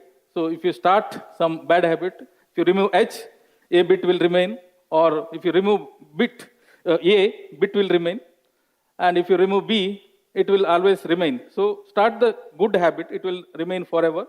Don't start any bad habit. If you are already having any bad habit, try to quit. Quit. Okay. So next is like about media, approaching the media guidelines. So inviting is interacting with the media is should be through the proper channel, and we should take the permission of the competent authority, and sharing the video clippings of any activity on campus, or making the video without taking permission, taking photographs or streamlining, etc., of any person without their permission, which is not permitted. And also posting in social media guidelines. So think before you post anything related. So there are specific guidelines for this. You can refer institute website for this. And uphold the institute reputation everywhere, all the activities. So deter from indulging any forms of misconduct. So when you are in the campus or off campus, etc. So please follow the guidelines. So avoid any form of discrimination that may be physical, verbal, or individual's gender, caste, race, religion, or religious beliefs, color, or language, disability, sexual orientation, marital or family status, physical, mental, gender disability, or gender identity, etc. Stop discrimination. So here, one more point I would like to highlight is, it is an individual and collective responsibility. So if you are subjected to some form of this financial extortion or forceful expenditure or exploiting the services of a student, if somebody asking you to write the assignment, any act of physical abuse, including all variants, or any act of abuse by spoken words, email, post, or any act affects the mental health of self-confidence of a student. If this kind of situation arises, it is your responsibility to report to us or report to the concerned authorities. So there is always consequences for violation of the rules, disciplinary actions. So violation can lead to the academic penalties or suspension, expulsion, etc., and community service, etc. There is always, if it is going beyond the control, so legal repercussions depending on the severity of offense. So your journey at NITK is more than just academics, and it's about becoming a responsible, ethical, professional individual, ready to contribute to the society. So enjoy the college life and study well.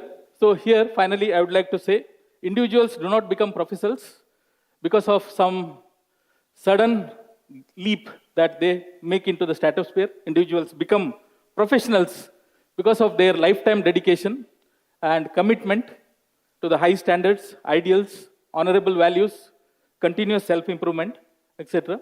And five, don't forget 5 traits of professionals which will distinguish you from others: character, your attitude, excellence, competency, and conduct. And 4 C's to success: your communication, coordination with others, cooperation, and commitment to the work. So after 4 years, you will get convocation degree. Don't stop here. So think big, be a job creator and not job seeker. Thank you.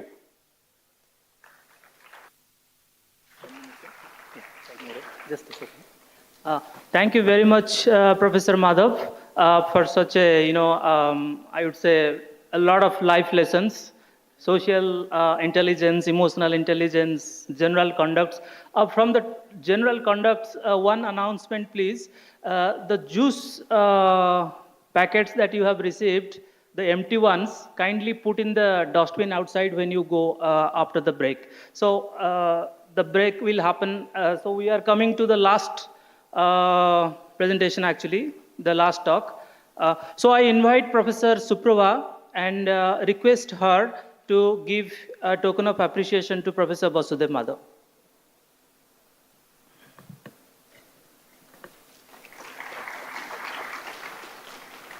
Thank you very much. Now I invite Professor Suprava to provide the last presentation of the day, after which you will be having lunch break. Thank you, sir. So I won't take much of a time of yours. I know you all are hungry. So a very good day to all of you, and congratulations for being here as a part of NITK family. So congratulations to everyone. So one of the famous author from United States, Natasha Munson, once said in her book that money, like emotions, is something you must control to keep your life in the right track. So Professor Vasudev Madhav was talking about how to become a professional, and one of the way is also to manage money. So money management isn't just about growing wealth, it's about empowering yourself to live the life you desire and to make a positive impact in the world.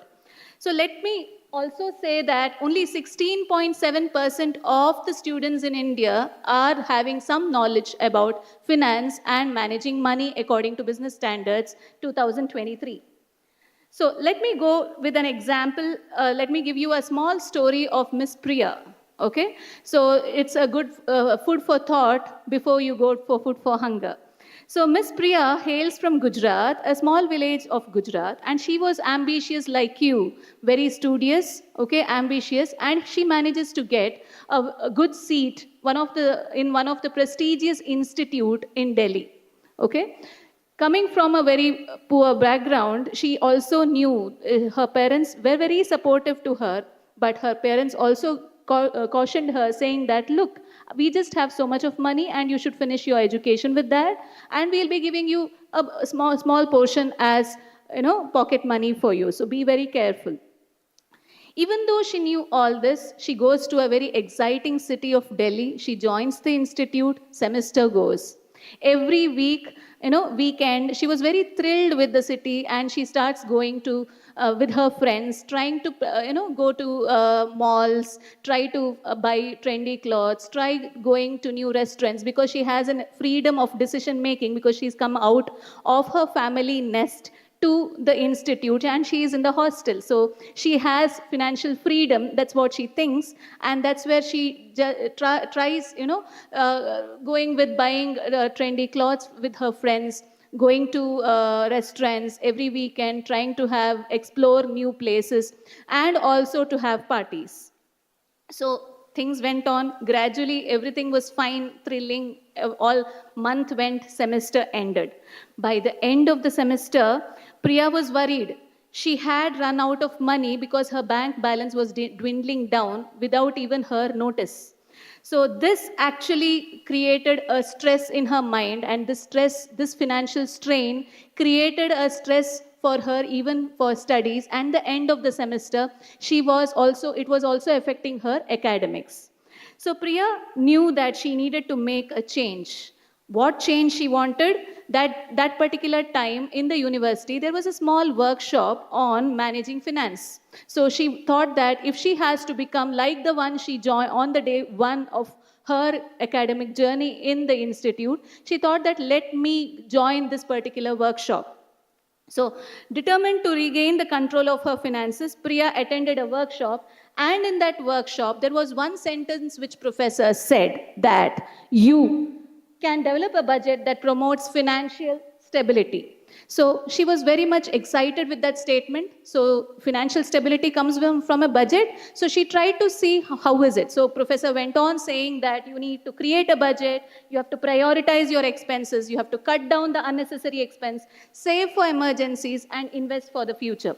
So she was excited because her money was already drained off. So she went back to the professor and she started asking him, how can I create a budget? Okay, so then he said, there is something called income and there is something called expense. Income is something what you make money and expense is what you spend money. So she was still confused. So she asked, how can I do that?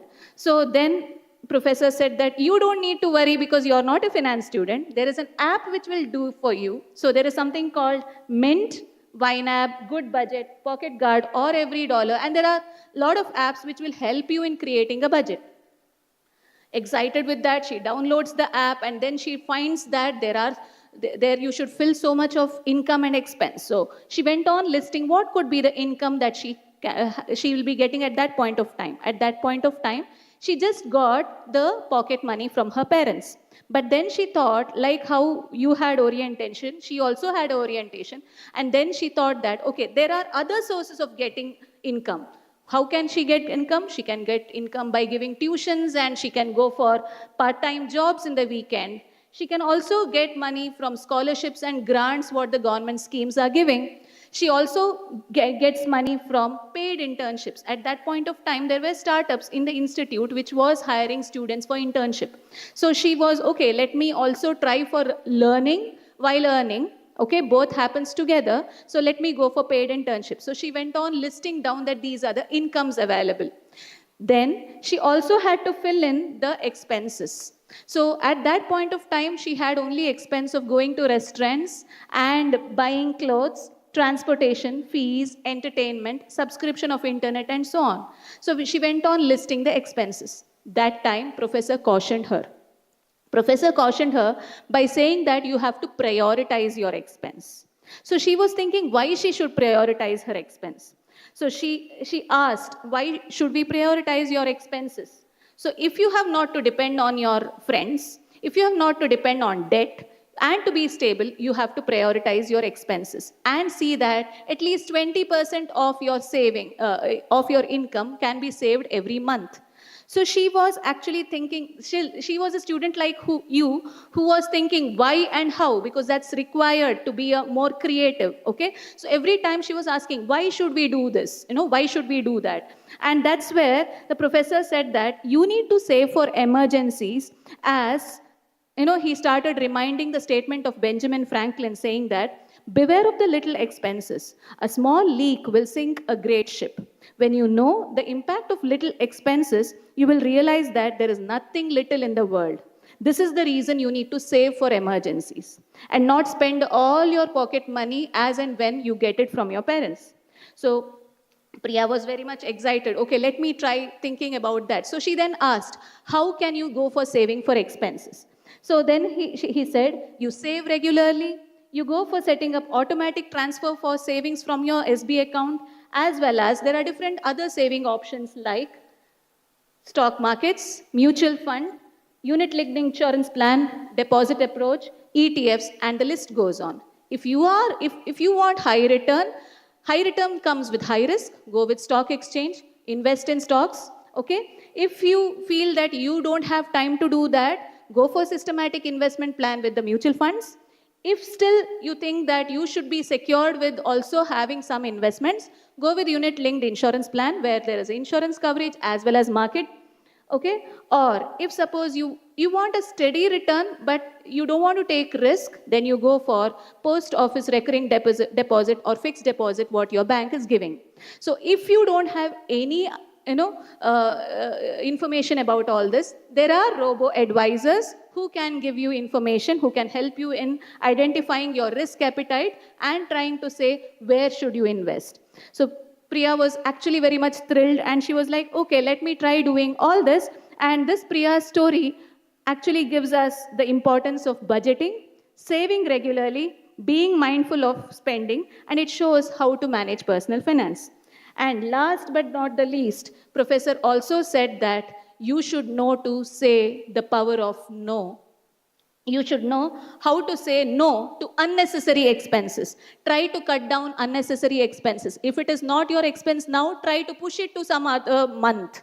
Try to see that you don't go for unnecessary expenses, unnecessary spending, unnecessary purchase. Don't be attracted to, intentional buying always, okay? And say, be strategic while you want to resist your peer pressure. Peer pressure in terms of going to parties, peer pressure in, try to use humors and try to avoid your tempting situations. This is what the professor said. She was very excited and then she started doing her budgeting and then she started saving. And with this, what reminds us is financial freedom is not a distant dream. It's the sum of smart choices what you make today during the time of orientation itself, with tracking expenses, saving regularly, avoid impulse purchases, creating a budget, setting financial goals, and say no to unnecessary expenses. Before I end my session, I want you to repeat with me, okay? There is, you may be knowing about Warren Buffett, and Warren Buffett had some of his words going like this. Please, you need to repeat with me 3 times, okay? Don't save what's left after spending. Don't save what is left after spending, but spend what is left after saving. Can you repeat again? Don't save what's left after spending, but spend what is left after saving. Thank you. Thank you very much, Professor Suprabha. A very fascinating talk, actually, how to manage your finances. Okay, I hope you enjoyed it and enjoyed the entire session. I take this opportunity to present a small token of appreciation to her. Thank you, sir.